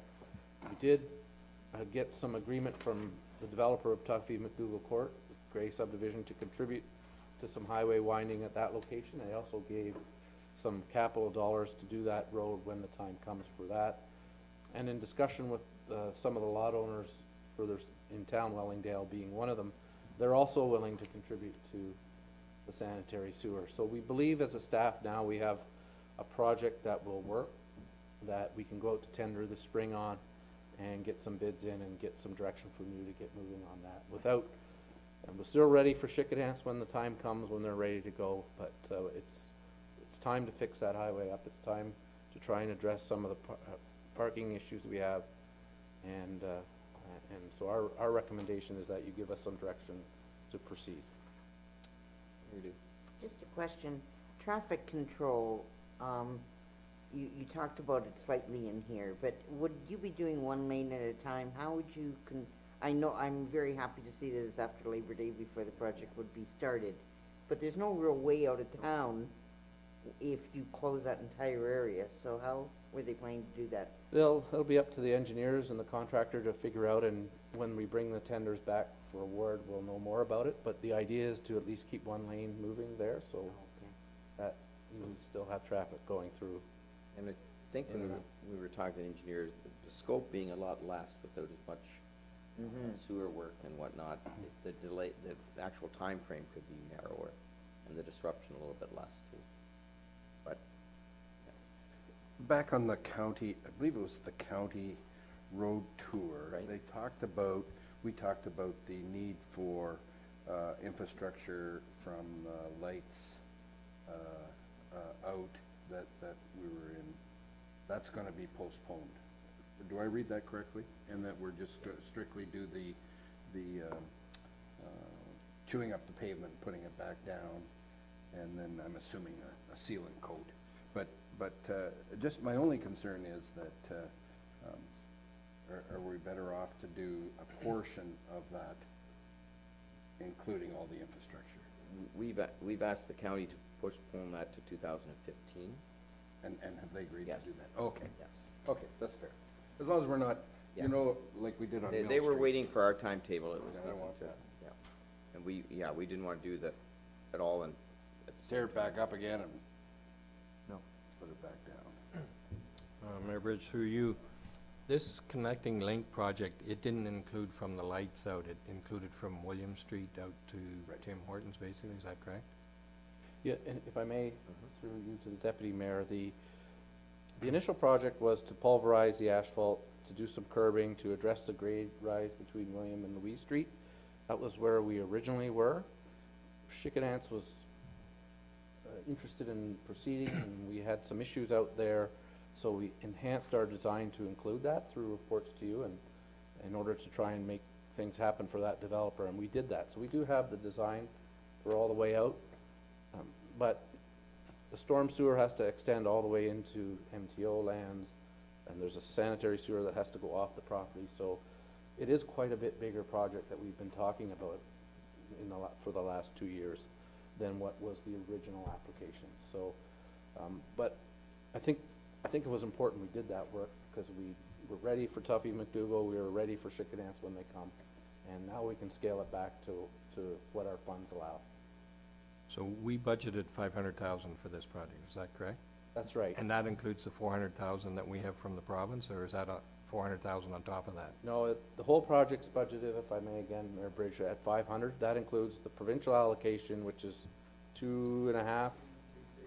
Yeah, 2,500, and there's 100,000 from sewer, and then the balance was from reserves or other ways. So our total project is 500, period. Okay. Because this project, 2011, there was $400,000 budgeted for it. 2012, there was 500,000 budgeted for it. So those aren't being held in reserves, they were spent elsewhere in the budget, is that correct? We're just carried over for this. We never spent that money. So that's $900,000 that's also available then? No, it was never spent. Just kept getting carried.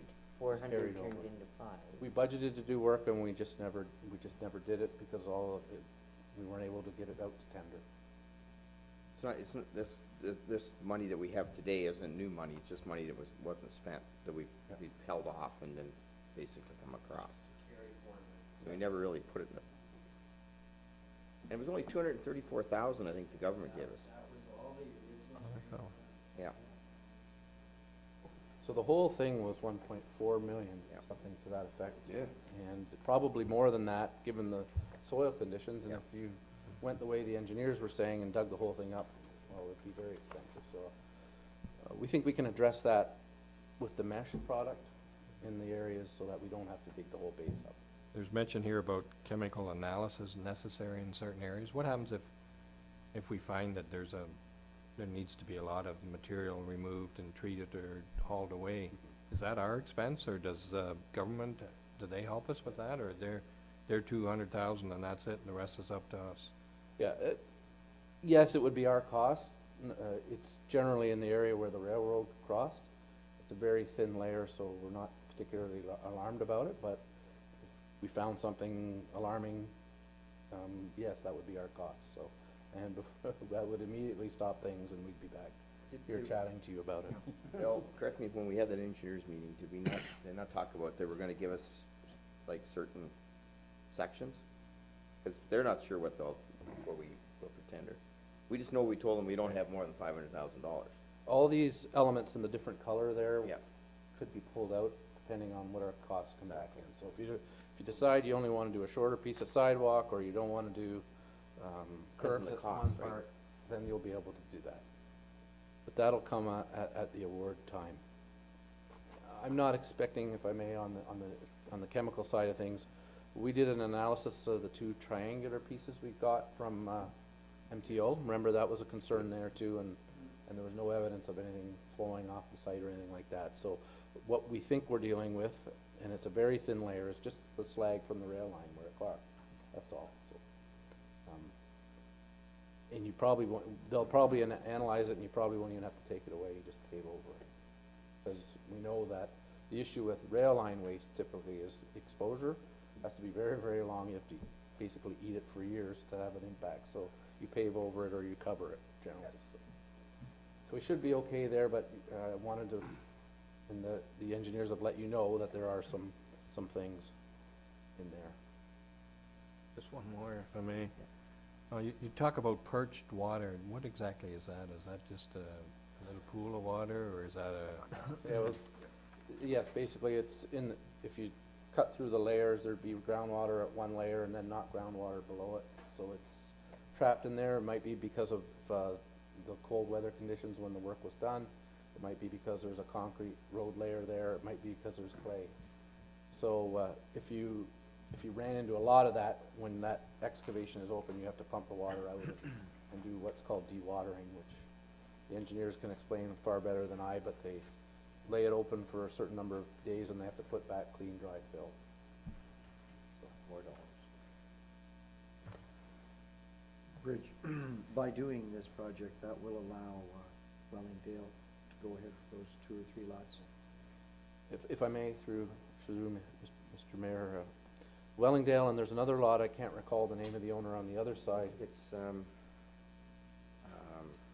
Is that by the community living building? Yeah, he was gonna service through a strip of land out Murphy's. to can't remember what street it is there, but I haven't spoke to that landowner, I have spoken to Wellingdale, and both of them had fairly expensive things to do to service their lots anyway, so this would be basically a more affordable and appropriate way for them to service, and they would have to pay for the cost of that, so one of them, Wellingdale's solution, would have involved a pump and all that kind of stuff, so this is, if this goes ahead, 3 lots will be readily serviced, and with their contribution, I think that'll help the $500 and some thousand costs. So the biggest, excuse me, the biggest reason is Sugardan's not coming forward and saying, listen, we're in, we wanna pay our share. If that was the case, we'd likely would have happened last year. The cost agreement we sent to them, if I may, had them contributing over 200,000 to the highway and 400,000 some to that brown sewer that would run there, and quite a lot in the construction of Street A, so in fairness to them, they would have had to come up with all that money, and you know, they're assessing the market and what's available, and we know they made some changes to their subdivision, so we can still accommodate them. We're not precluding that, but they'll need to come forward with a cost-sharing proposal for you. And if they say, like, if it's 5 years before they come forward, the water issue on William Street down at the end of William is still there. Because if the school property goes and there's a bunch of buildings on there, that'll just, that'll really push our issue up with water.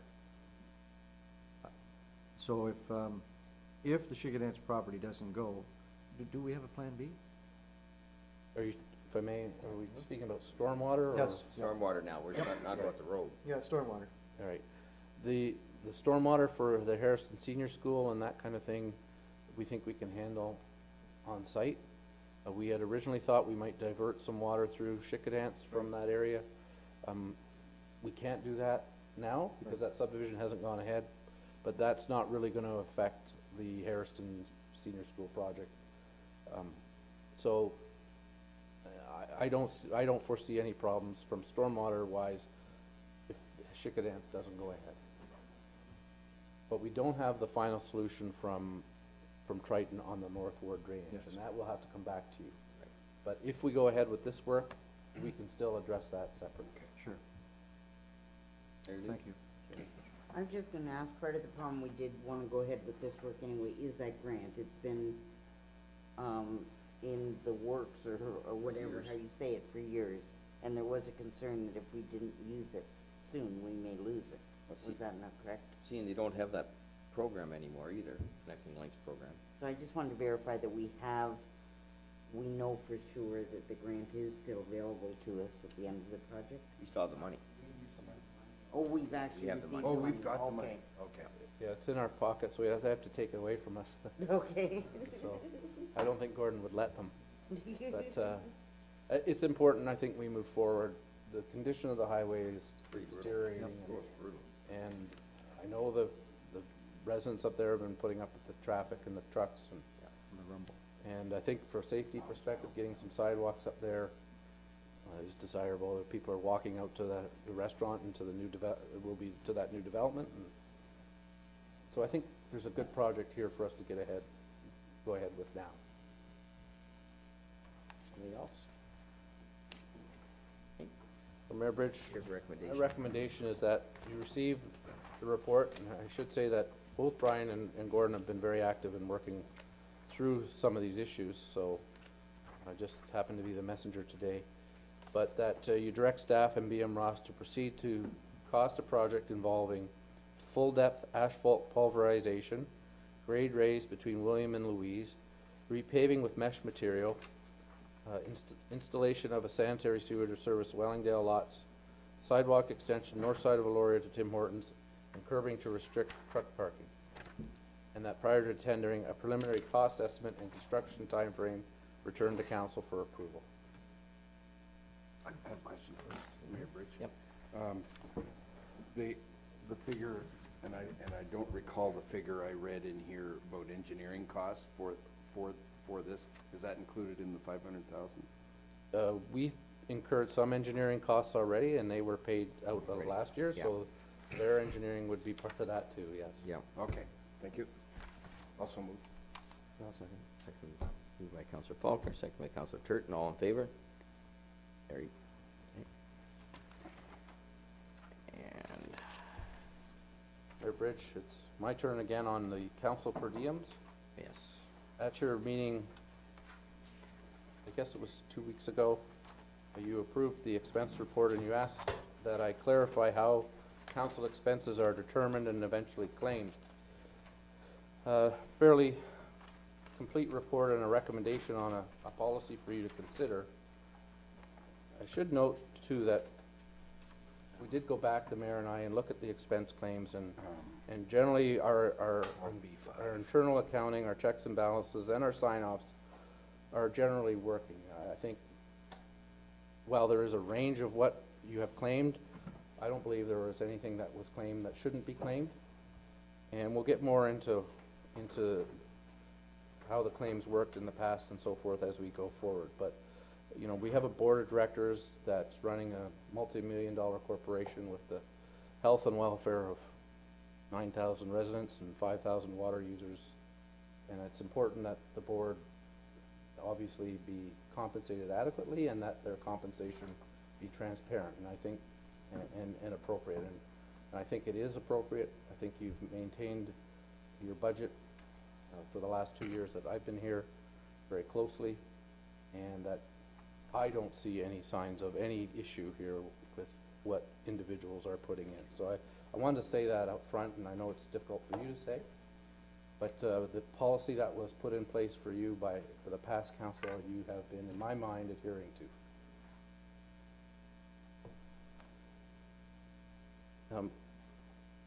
Just looking at the significant difference between one person versus another, there's really, it's kind of not rocket science when you think about it.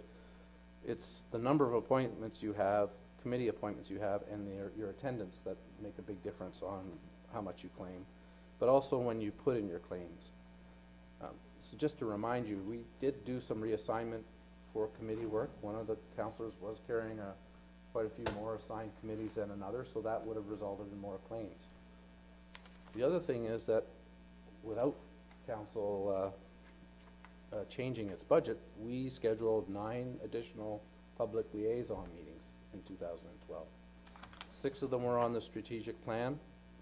2 of them were in Clifford, where we dealt with the recreation issue up there, and there was a third, a 9th one on the Harrison Senior School.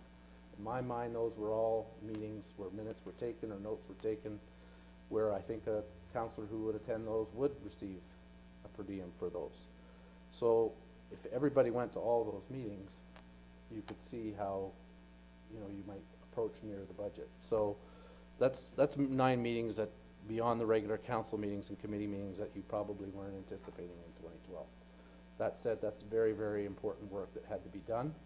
It had you very closely working with the community on very, very important issues. So the fact that you attended those and claimed for those, in my mind, is exactly what the council remuneration bylaw foresaw. One of the things we did find was sometimes you get busy and your claims may take a few months to get in, and if you claim in December, a few months, those meetings don't show up in that year's reports. So that had an impact on some of the totals that are in some of the councillors. And the odd time there was, you know, if I claim in July for my meetings from January to June, I may overlap 1 or 2 meetings here and there. So we did find little things like that, which we picked up on. So not a significant issue, but that sort of between adding 9 unscheduled meetings where all of you could attend and giving quite a discretion on whether you went or weren't able to go, and by the timing of when some of the claims went in, and by special responsibilities that some of the councillors had through the appointment bylaw or OSM, that, in my mind, explains a good deal of the difference. We didn't have people claiming for things that weren't related essentially to committee meetings, conferences, training, very, very few things for what I'm calling them impromptu meetings, but meetings with staff on matters. There are very few times where that would happen, but at the end of the day, what the bylaw allows you to claim for is council business, and that is subject to interpretation. And so what I've done in page 2 of the report is to give you 7 or 8 bullet points to give you some guidance, if that helps. And I really think that what would be useful for the next council is to put that in a policy, have a good look at that bylaw in a year or so leading up for the next council, so that's in place and clear for anyone who wants to run in the next term what the remuneration is, because I don't think it's fair to have you decide what your remuneration would be if you want it. If it increases, then that seems self-serving. So my experience in 27 years of doing this, it's best for the council to set it for the next group. And then the next group comes in with their eyes wide open as to what their compensation will be. So I can go through the bullet points really quickly. Basically, you should be putting your expenses in bi-monthly. We'll help you out, at least bi-monthly. We'll help you out by sending you the form just as a reminder. And just continue to put in for basically the things that you've been putting in for, because I don't see any evidence of any problem there, and we have the checks and balances in place to make sure that we're all following the same thing. We'll report them annually based on your earnings and expenses, which is what the treasurer did. If you do your claims every 2 months and you make your final claim in November or near the end of November, then that will give you the full year of expenses. So don't claim, if you claim 6 months of expenses in December, then you're skewing you're gonna get that Next year. following year. So by doing it every 2 months, then we'll make sure we're comparing A to B to C, so you can all see exactly what you spent in the full year. The CAO and clerk, CAO clerk and mayor will continue to review your expenses and sign off on them, and the CAO clerk and treasurer can review the expenses of the mayor. If you wished, you could have the deputy mayor do the mayor's expenses. That might not be a bad idea to have that done, and I know the deputy mayor does, or will be reviewing in absence of the mayor when that comes. In terms of council business, it will always be your interpretation as to what is covered by your base salary and what is subject of interpretation. But in the draft policy as stated, anything that you're appointed to would be council business by our appointment bylaw. Anything that you go to where minutes or notes are taken and where you've been authorized by the mayor or deputy to go to, and I would include the strategic plan meetings, public meetings like the senior school, the Clifford ad hoc meetings, the public meetings we had on those would be, in my mind, legitimate council business that would be subject to a claim. Obviously, when you're on conference, you're on training or educational sessions, those are subject to claim. People who are in business on council are taking time away from their business to go to those things, and the bylaw allows them to be compensated for 2 of those. If you're going to more than that, then you would need the mayor or council's approval depending on what you're going to. Claims by chairs for specific responsibilities that relate to them. So if the chair of Public Works was called out to a meeting at the Highway 9 because the black soil was leaching onto other people's property or something like that, that's a meeting that would be of interest where he was called out to do that. That, in my mind, would be subject to a potential submission for a per diem. And I've put in examples for recreation chair and fire and emergency services chair. All of you, I believe, are chairs of some form of committee or a representative on a board where that might happen. In terms of official openings, what I've put there is where a member is asked by the mayor to speak or give greetings, that you might claim it. Some of you may feel that you wish to claim where you go to an opening, and you would still be entitled to do that if you wish to do so. But that kind of gives you some guidance. Most of the time what seems to happen is we have an opening, then we have an economic development committee meeting, or we have an opening and we have council. So generally what the policy talks about there is if you have those back-to-back meetings, then that would be a one meeting until you reach 4 hours. So, and then we'll try again to help out by, we often get invitations for things. We should make it clear as to whether that is a meeting that would be consider it a specific interest or general interest. And if you go to that meeting, then you would have to decide whether you would put in for that. So at the end of the day, really, it is still up to you to decide what you consider to be council business. We can give you some guidance. There is a great deal of spread that in the claims, but that's mainly because of roles and responsibilities that individuals had, the attendance that they were able to make to both their appointed meetings and to the 9 unscheduled ones that we had. So I don't see any abuse of it at all. I think there's been a different, some will claim for some things, some choose not to claim for things that I have said in here you might claim for. So again, it's still your personal choice, but I hope this helps. I hope you've worked so hard and so well together for this term. I hope this helps clarify it moving forward. And we're certainly happy to answer any questions. Well, I'd like to thank CAO White for doing this, because it certainly clarified things from my perspective. The document, the bylaw that was included in the report, that's the first time I've seen that. We didn't get anything like that as far as I know, like even in our orientation, so. I thought we might have got it in orientation. Well, I checked my orientation Not book there? and I didn't see it, so. But I think yes, it's very vague. Yeah. So I think this is very helpful, and I thank you again for taking the time to do it. Yeah, same here, Mayor Bridge. I appreciate that, Bill. Thank you. It really kind of gives everybody a perspective of going forward, so I put you up to it, so thanks a lot. Anybody else? I think I just want to say, similar to what Deputy Mayor Fisk said, and Bill, you did a good job on this. And the previous one, whether we had it or not, I don't remember. I remember looking it up maybe one time, Terry, that it was pretty vague. Didn't give you a lot of direction. I like this. Gives you some direction, gives you a little feel for it. Plus, I think it's out there now, and I think this is something I totally agree with CEO White, that we should put this into some kind of report going forward to the new councils. So going forward for the next term, how you do that, because there was no review going into our term, I don't believe. So I think it's due for that type of thing, and this be part of it. And then people will know sort of out there what's going on. So I think you did a good job, and I think that hopefully clarifies some of the concerns that we have. Make sure you get your things in there, and I'll be really on that, because the other thing that, and we were talking about it, is how do you know if you're within budget, Gord, right?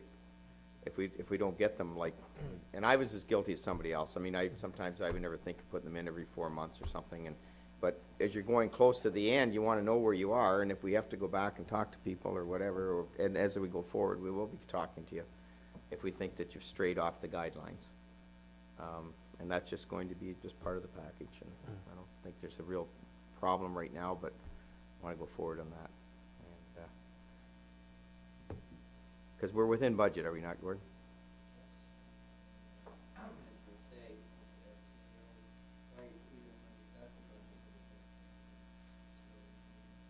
Yeah.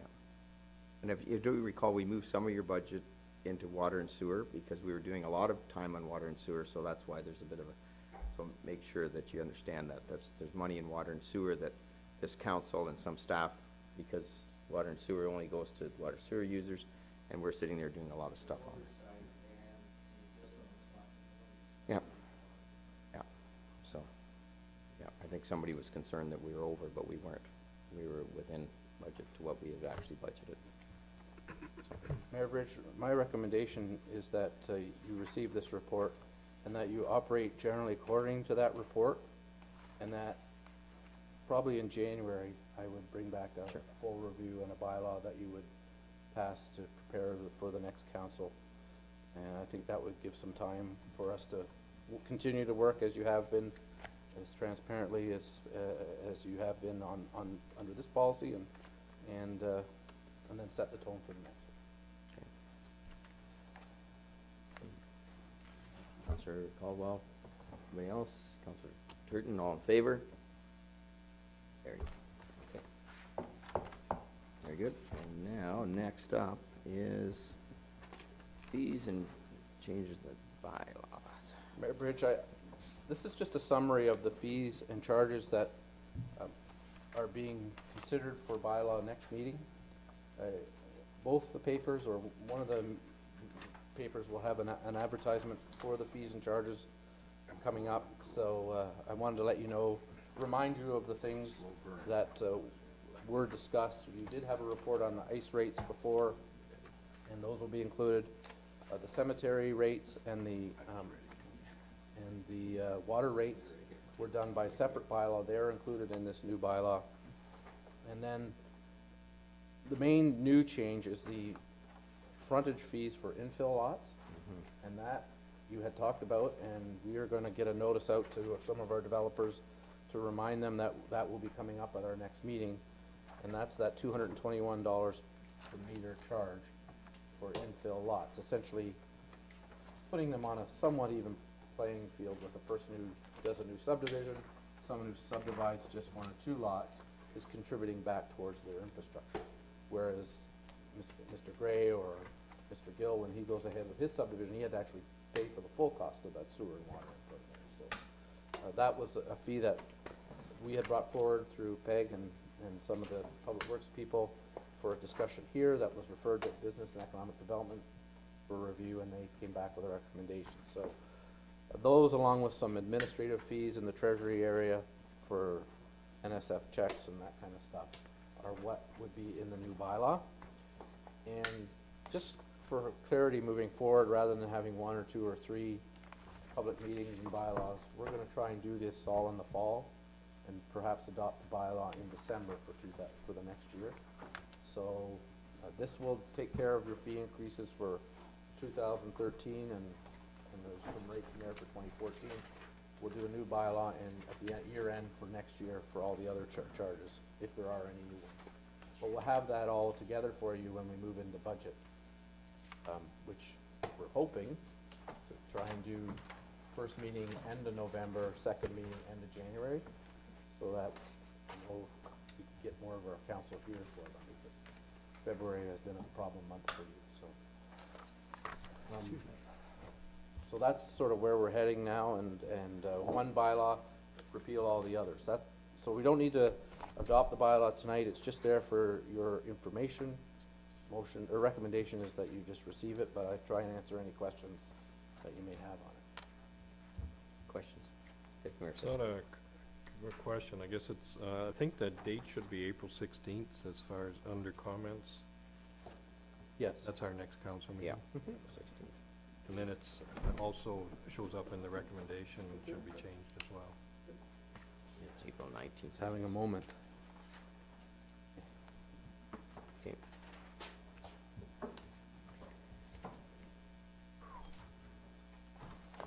You wanna move it to the 19th, that'd be happy, a couple more days in Kentucky.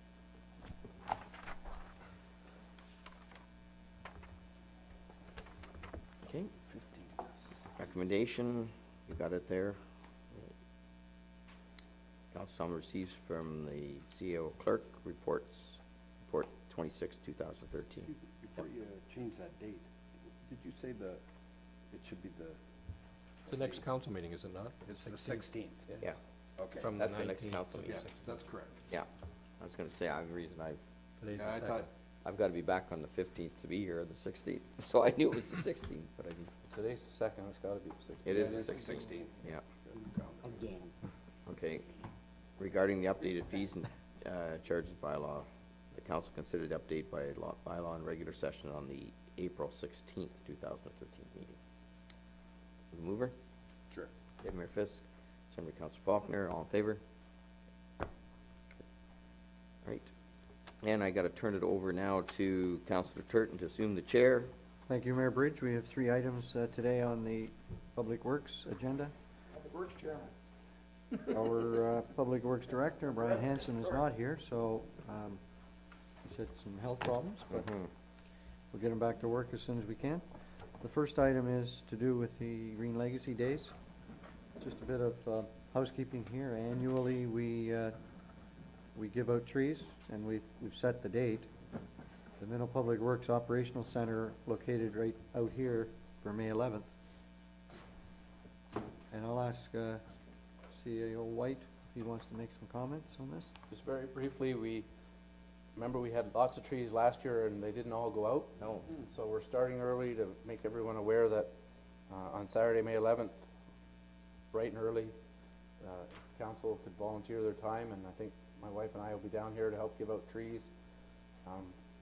Like to get them out in the community. We're going to promote it on our website and get the word out. So mark that day on your calendar. All the trees will be arriving on the 10th, and we want to make sure they get planted in every corner of our municipality. What time of the morning do you want us here? 7 o'clock. 7 a.m. Make sure you're on time, Deputy Mayor. Oh, he'll be bringing the coffee. I think I didn't make it last year, so I give everybody that was here a lot of credit, but we didn't get many sent out, did we? I just have a do we have any, say, or do we, as to what varieties we get, or do we just get what they send us? If I may, I believe we just get what the county provides. But, I mean, if you have some suggestions, Well, certainly I don't Mark- think, I'm not sure that we had any maple trees, for instance, last year, and they, sorry, they seem to be fairly popular. That's right. I can ask what's coming and Yeah. give you a report on what will be coming. So do we know that we sent a lot back, but we don't know what species we sent back? We just sent quite Never really kept. 3/4 or. Maybe the 80%. county would know, but I don't. Maybe Well- check with Mark, and he might know. And I think, if we have a wide variety, then advertise it, I think people in general like to plant a maple tree. They grow a little quicker than oak, and We don't have oak soil. they're a nice tree. So if we could get some, I think it would be beneficial. You can check. So that's five weeks away. Yep. So put that in your calendar, and the recommendation here that the committee receives and supports this information report from the Public Works Director in regards to the Minto Green Legacy Day. Can I have a motioner and a seconder, please? Councillor Hembley, Councillor Faulkner, all in favor? Against? That's carried, thank you. The second item then is staff personnel changes. We have had one staff leave us, and we've chosen another man to go do what that staff was doing through our waste treatment plant facility. So CAO White, please go ahead. Thank you, Chair Turton. The position that actually left Center Wellington, although they were a person that was going to come work for us when we took over the wastewater plants back from Center Wellington. It was a big loss, but the person had an opportunity they couldn't refuse, and they have moved on. So we have met with the Center Wellington folks to try and figure out how we're going to handle that gentleman's departure. And luckily enough, we have one person on our staff who is very, very close to being ready. What he needs is simply time under an accredited person. So what we're suggesting here in this report is that we allow that to happen, that our individual would technically work for Center Wellington till the end of 2014 and get the required hours in terms of sewage plant operation. Once we take that responsibility back from Center Wellington, that individual would become returned to our employ and would be fully accredited to run the sanitary sewer systems.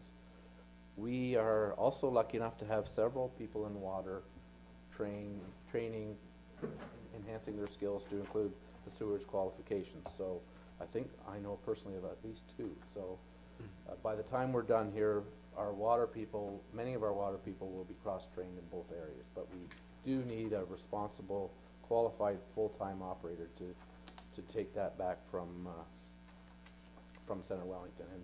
And by the way, you'll recall when we did have the contract back before Christmas, we very much wrote it for them to give us that responsibility back, and we would not only achieve some savings from doing that, we would have some expense that would come up in the area of vehicles and things that those people will need to run those plants. But that will be certainly less than what we're paying Center Wellington to do it right now. But they've been very, very cooperative and very supportive of bringing our people along, and we're confident that the gentleman that would be doing this work will be an excellent employee for us in the long term. The Public Works Director has pointed out some of the issues that he faces moving forward.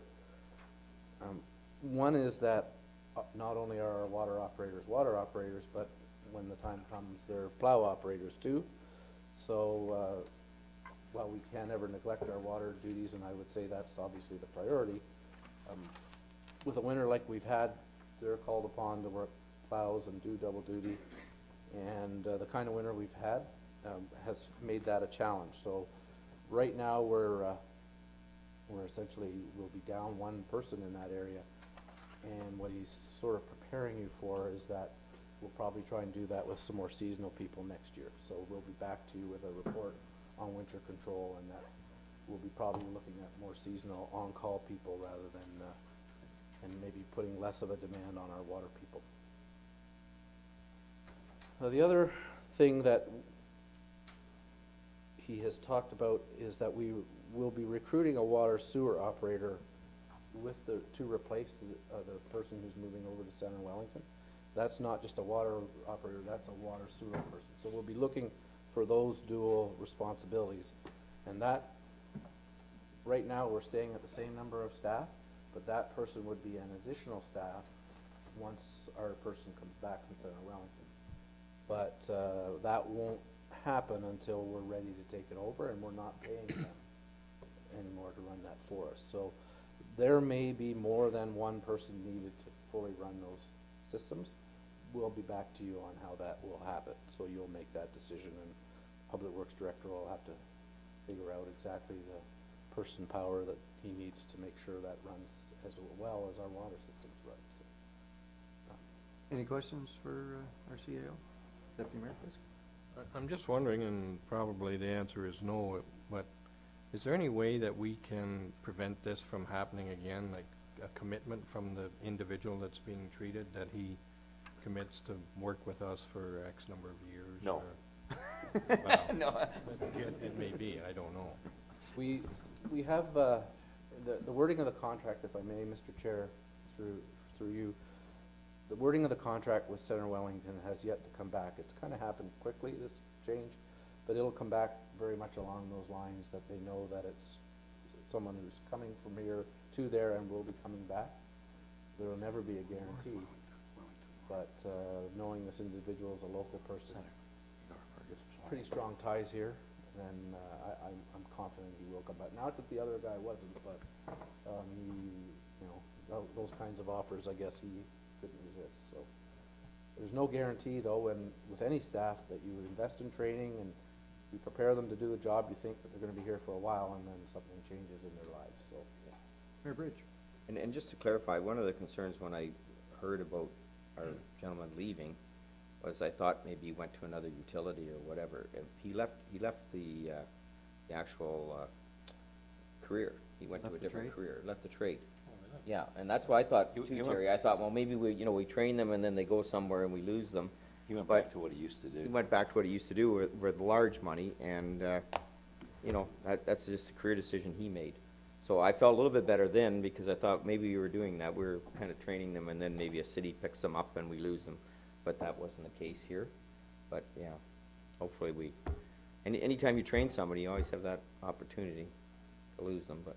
That's right. One of the main reasons with our grid is to try and keep our wages up. Exactly. So that doesn't happen. Which with our new grid situation allows that to be a little bit better. So from what I understand, the part-time gentleman that worked with us this winter really worked well. And Brian thinks we continue to do that, so. Any other questions? Just when this individual is working with North and then comes back here, are they working for both us and North Wellington, or are they going to get their own? Center Wellington, excuse me. if I may, Mr. Chair, will be a full employee of Center Wellington. They'll have a contract, and they're supposed to be taking care of the details of that contract. But I meant when he has the hours in and when he's fully trained and comes back to Minto. Right, he will only be doing our plants, and he's only doing our plants now. So, even though he's working for Center Wellington, he's fulfilling their obligations under the contract they have with us. So we will have to pay Central Wellington for utilizing his services, is that That's correct? right, he comes off our payroll onto theirs. Right. Our And then- contract stays the same. But, and then we'll hire, Okay, I right? get you. Yeah, so we're not adding a person. No.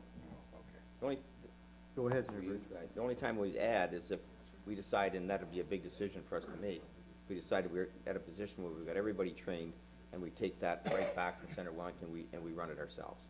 At that point, we'll have to look at all the pros and cons based on salaries and trucks and other things that we're paying under the contract now, but Yeah. that's sort of where we wanted to go, so we're still hoping that's the way we'll go. That was basically our plan 2 or 3 years ago, was to have the guy trained, come back and train our guys. And there is some cost training, even now, so. Councilor Floyd. Chair Turton, through you, if he turns out to be a Cracker Jack employee, and at the end of all his training, I think Centre Wellington would be foolish if they didn't offer him a very, very nice incentive to stay. So is there any way that we can write that into the protection of the contract? Go ahead, CEO. If I may, through the chair, Excused. the contract that will come back to you for approval, we'll make that clear as we can in wording. And what will happen is after 2014, when it comes to us, Center Wellington won't have the work, right? Their Contract come back. it'll be our contract, so those plants, but if a job opened up in them. Center Wellington for That's right. one of their other plants, or they got somebody else's contract, Which it's going to theoretically, they could move over there, but they'd be ready to go here. They've been working our plants. There's no real difference in wages, as the chair said. Okay. We've kind of caught up with our new pay grid, so. Any other questions for our CAO? Hearing none. The recommendation here is that the committee of the town of Minto receives report PW 213-9 from Public Works Department regarding the staff personnel changes and direct staff post for the position of wastewater operator, and that staff report further on winter control, transition in TWQMS, and part-time seasonal operators for winter control beginning in 2013-14. Can I have a motion, please? Thank you, Mayor Bridge. Councillor Hembley. Everybody, all in favor of that motion? Against? That's carried.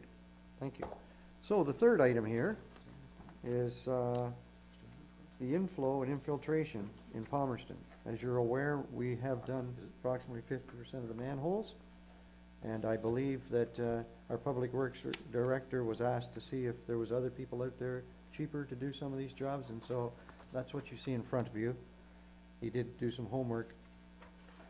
And CAO White? Thank you, Mr. Chair. I'll try and answer whatever questions I can as far as what the Public Works Director has reported to you from a technical perspective. If you're at all concerned about what he's saying, or you want to hear directly from him, then I would suggest that you table this till the next meeting. Because he can give you the full amount of detail on what each of these companies has to offer. As the chair mentioned, there was some question as to whether we should have gone out for quotes for Discount Drain to do the work they did in Palmerston. And we did find some other suppliers, and that was mostly through your work at some of the councillors. Well, I believe think Deputy Mayor Deputy Mayor was at a found conference. one or two other suppliers at one of the trade shows at one of our events. And so we did go and schedule meetings and meet with these groups. Some of them, the first one called FERPAL relines water mains, not wastewater systems. So if we ever had a large water main to do, they would be definitely one to do. But we're dealing with storm sewers here. So obviously, there's sufficient difference between storm sewers and catch basins and water lines that they're not particularly interested in relining our storm sewers. So that product does what they need it to do and is not one that we would look at. Stratter Works uses a different kind of material. It's a concrete mix. It's similar, No, it's the same. It's the same. same product. Yeah, same product, but they don't do the work. They don't do Right. the They don't work, work. yeah. They're a product supplier, but they don't do the work. That's right. They Right. train the people you. Yeah. And the last one was Liquiforce, who has has some experience, but it's a foam spray and a much more expensive product. So, as he reports, there are two issues he found is that the material has to be within a certain temperature to apply it, and structure must be completely dry. And if you remember some of those pictures, I mean, we like a faucet running in our storm sewers, so I mean. One for sure. The material we did choose seems to have worked. It seems to have passed the test of time for a year, and so this material could work in some situations, but it tends to be a little bit more expensive than what we're doing right now. So his recommendation to you is that we extend the contract to Discount Drain for this work to continue. There was some considerable work done in looking at the alternatives. Under our purchasing bylaw, we can sole source and with your permission, and we're asking for that permission in this. But again, if you need more detail, then we ought to have the guy who's the technical expert here. Any questions for our CAO? I'd be willing to make a motion that we defer this to our next council meeting. Do we have a seconder? Sure. All in favor? Against? That's carried. Thank you very much. I'll pass the chair back to you, Mayor Bridge. And I'll pass it over to Councillor Caldwell. And we just have one item on the agenda tonight, and it is the approval of accounts, and he has one very big one to explain, which I'm sure we all know, but. Yeah. How did we spend $2 million in 2 weeks? $1,744,000 went to the county and the school board, so again, that's the in and an out. Lousy county. Yeah, I knew that. It's March 31st, eh? Who's our rep anyways? I don't like signing that check, I can tell you. It's painful, isn't it? Yeah. And the other in public works, as you know, we have $22,000 for salt and sand, and $23,000 for fuel, and $5,000 for snow removal. So I know we've had a lot of issues about snow removal, but we're definitely spending a lot of time and money on doing that. And in water, they've done about $30,000 to do some video inspections. So those are the majority of the cost this time. But as you can see, Are there any this questions? is just an indication of we have to pay our bills on time, and it does lead to the cash crunch because theoretically everybody pays their taxes March 31st, but not in actual practice. Hopefully we don't have to bore to stay alive. No, it's tight, but anyway. Are there any questions on the account? Yeah, I have someone, our recommendation then is that Council of the Town of Minto receives the CAO Clerk and Treasurer's report dated March 22nd, 2013 regarding approval of accounts and approves the Town of Minto accounts by department for March 2013. May I have someone make that motion, please? Councillor Turton, Deputy Mayor Fisk, all in favor? Any opposed? Carried. And may I ask, Gord, at the end of the snow season, could one of the figures that come back to us is what percentage of our snow removal budget we have already spent Sure. in this the first part of this year? Yeah, I think we'll be interested to see that for Yeah. sure, yeah. I think I read somewhere that, what is it, in February, it was the most snow in February since 1924. That's correct. Kitchener-Waterloo area anyways, I don't know what, right here. So, do. there was a lot of snow, Climate change. climate change. It's all climate change, Yeah. according to the Minister of Infrastructure. Yeah. Okay, thank you, Councillor Caldwell. Other business is disclose additional items. Okay, so we have, I believe, Dave, did you?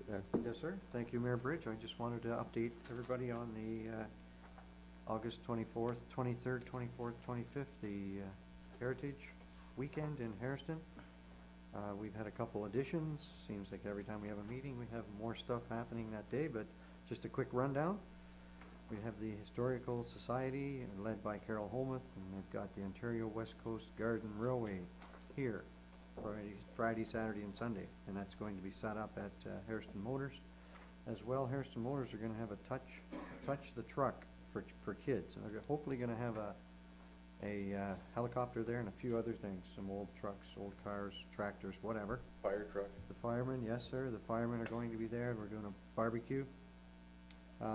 I should likely have started with Friday night, but the Harrison Sox have won the World Softball Championships a couple times in the last 10 years, so they're looking at having a game with somebody and possibly having a beer garden down at the arena. Then, of course, on Saturday, the Mustang Show, the main street will be tied up all day. The Legion is having breakfast. The memorabilia rooms are going to be open for the 2 All-Ontario teams at fastball men's from the 60s. And also the Historical Society will have upstairs in the library open, so I hope I haven't, the Kinsmen are having a beef barbecue Saturday night down at the arena from 6:30 to 5:30 till 7:30, and then a dance. So what we're trying to do is trying to keep people here and take them from downtown down to the arena Saturday night. And I know the Historical Society will have, the county is going to be bringing a bunch of stuff up too, so. I think they did last year in Palmerston, so. It's good. Thank you very much. As you say, there's always gonna be more stuff coming, probably. Yeah? Yes, sir. Sound good? I have a couple things. First of all, the Eden Valley Conservation banquet is on the 19th of April. And I still have some tickets left if anybody's interested in attending. The other thing is I went to an immigration seminar on the 20th of March, and I was the only politician there. The warden came in later in the day, but I let them know that we're suffering from a labor shortage up here, and I happened to sit at, we had some round table discussions, moved from table to table, and one of the tables I sat at, there was a woman there from the Muslim group of Guelph, and she seemed to be very excited that we were looking for people to fill jobs in our municipality. She introduced me to another individual who I passed his name on to Belinda as far as trying to help TG Minto, maybe with their labor issues. But there is and I also met Alec Goss, who's on the Economic Development Committee. He seems to be involved with the local immigration partnership. And some of us just received an email, maybe it came through you, Bill, regarding the open house for the Muslim Society. Yes. That's coming up on Saturday. I guess there's been some issues there with racial slurs and whatnot, and I'm just wondering if it would be wise for us to somebody make an appearance, because I think, they know about us, and I think we should foster that if at all possible, and see about, maybe there might be some interest in attracting people from some of these immigrants our way. So I'll leave it with whoever and give it some consideration. That's all I have. I'll be actually at a meeting tomorrow with Alex, and I'll talk to him about it, and maybe see what the street does and get back to everybody. We can maybe have somebody go down. I'm not sure what I'm doing on Saturday yet. Try to figure out that. But thanks for going to the immigration thing. I was very important because part of the county program is going to be on workforce planning and immigration. That's going to be our 2 keys for our strategic plan going forward. And Alex being on our committee really helps. And that's what we have to look at that. And between immigration, migration, and just find out that's sort of where we're looking on our workforce planning. Okay. You can take my spot, because I think I already covered mine. Okay, I just quickly want to say that I'm a little disappointed the Ag Fair is on the same weekend as, in Palmerston, the same weekend as the Heritage. And I shouldn't affect like either one of them, but it would have been nice if we could have had, you know, the people that would normally attend the Ag Fair in Palmerston would come over to the Heritage Days, and I hope it's not, but it's unfortunate. I don't know whether it was just a misunderstanding that no one knew that it was happening, but they have events on on Friday and Saturday and Sunday too, so. And I believe the slow pitch tournament's that weekend too, usually. And usually on the same Saturday, there's a ball tournament anyways on Yeah. Saturday when the Ag Society has theirs. Yeah, I think so. So anyhow, just to mention that's happening too, and I thought I'd better mention it because it's kind of unfair if you have different events throughout the town, we only announce one, so. I was at the Palmerston Agricultural Society for my little tour, Yes. and it was brought up there. Oh, was it? And, Okay. at the time, I felt that, I did say to them, probably the crowd won't be quite the same. I know that hopefully it won't affect the event. Oh, But yes. I was just gonna ask a question in regards to Saugeen Summer Nights. I know we have no responsibilities other than, were we going to, or are some of the groups going to be involved in parking? If I may, Mr. Mayor, through you, we did have our first meeting on parking last week with the county, and we have a meeting scheduled with the promoter tomorrow to figure out how we're going to do parking, so we'll be reporting back to you, and there are a couple of other opportunities in the agreement that as far as site design and things like that have to come back to you. But we're coming up with a plan on parking, and the community groups will have a chance, in our minds, to have an opportunity to bid or operate some of those parking areas. And I think the promoter agrees with that too, so. Have we any feel for how ticket sales are going, or how we? Well, we'll see him tomorrow. When I spoke to him last week, I think he was pretty happy, but a lot of interest out there, and it seems. And all our deposits, just for council's information, are in place, so. thank you very much, buddy. Hallelujah. And just on that, I mean, I did, in my little tour, I did talk to one service group that are hopefully gonna provide food. And they basically gonna be involved, so he's reached out to the local groups that have food concessions and whatnot, so. It's a service club. I don't wanna say the name because I'm not sure they're gonna do it for sure yet, but they did They get were contacted and approached and Good, talked about good. it, so. And Belinda's keeping in touch. So we're getting some of that, hopefully. Moved by Councillor Turton, second by Councillor Caldwell, that the motion COW 045-013 from the February 19th, 2013 council meeting be reconsidered due to technical concerns with specifications and review to the report of PW 2013-04, and that the purchase of 3 new 2013 pickup trucks be retendered. Okay, that's on the floor. Mayor Bridge, if I could just briefly speak to this. This was a notice of motion given last meeting. That's the wording of it in writing as per our procedural bylaw. If you wish to reconsider your previous motion, which this one does, you would need more than 2/3 to approve that, 2/3 vote. Discussion? Do you want, want me to call the vote? Explain the vote though, just to make sure that we're going the right way. If I may, if you vote in favor of this motion, then we would be retendering the Yes. pickup truck. Sorry. Okay. This is a motion or a notice of motion? Well, it was, Was a notice. it was a notice of motion, it's now a motion, because we did the notice of motion last week, or last one. And moved by who and seconded by who? This is moved by Councillor Turton, second by Councillor Caldwell. Okay, thank you. Any discussion? We'll call the vote. All in favor? Opposed? Okay. So we're getting them to bring back tenders. Yeah, we'll prepare the tender. We'll address the technical concerns, and the report will come back to you prior to awarding. And I'm planning on bringing the tender back for you to see, Oh, but I will be reviewing it and making sure it has all the proper. well, no, yeah, but when, for us to vote on it. Yeah, you have to award it. Yeah, I think where we felt that we needed to retender it on the basis that we needed to get the specifics done properly. And I think that's what we're gonna do. So we'll go from there.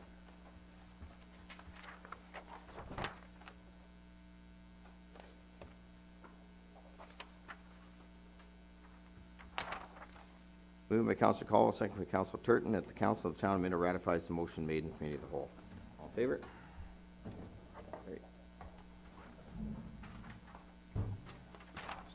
Moved by Counselor Faulkner, second by Counselor Hamley, that the bylaw number 2013-21 being the bylaw to authorize the mayor and the clerk to sign an agreement with Norwell District Secondary School for the usage of green spaces and arenas be introduced and read first, second, and third time, and passed in open council and sealed with the seal of corporation.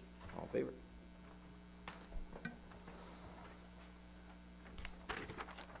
Moved by Deputy Mayor Fisk, second by Councillor Caldwell, that the bylaw on the 2013-23 being the bylaw to authorize the mayor and the clerk to sign an agreement with the Clifford Community Church be introduced, read in first, second, and third time, and passed in open council and sealed with the seal of the corporation. All in favor? Carried.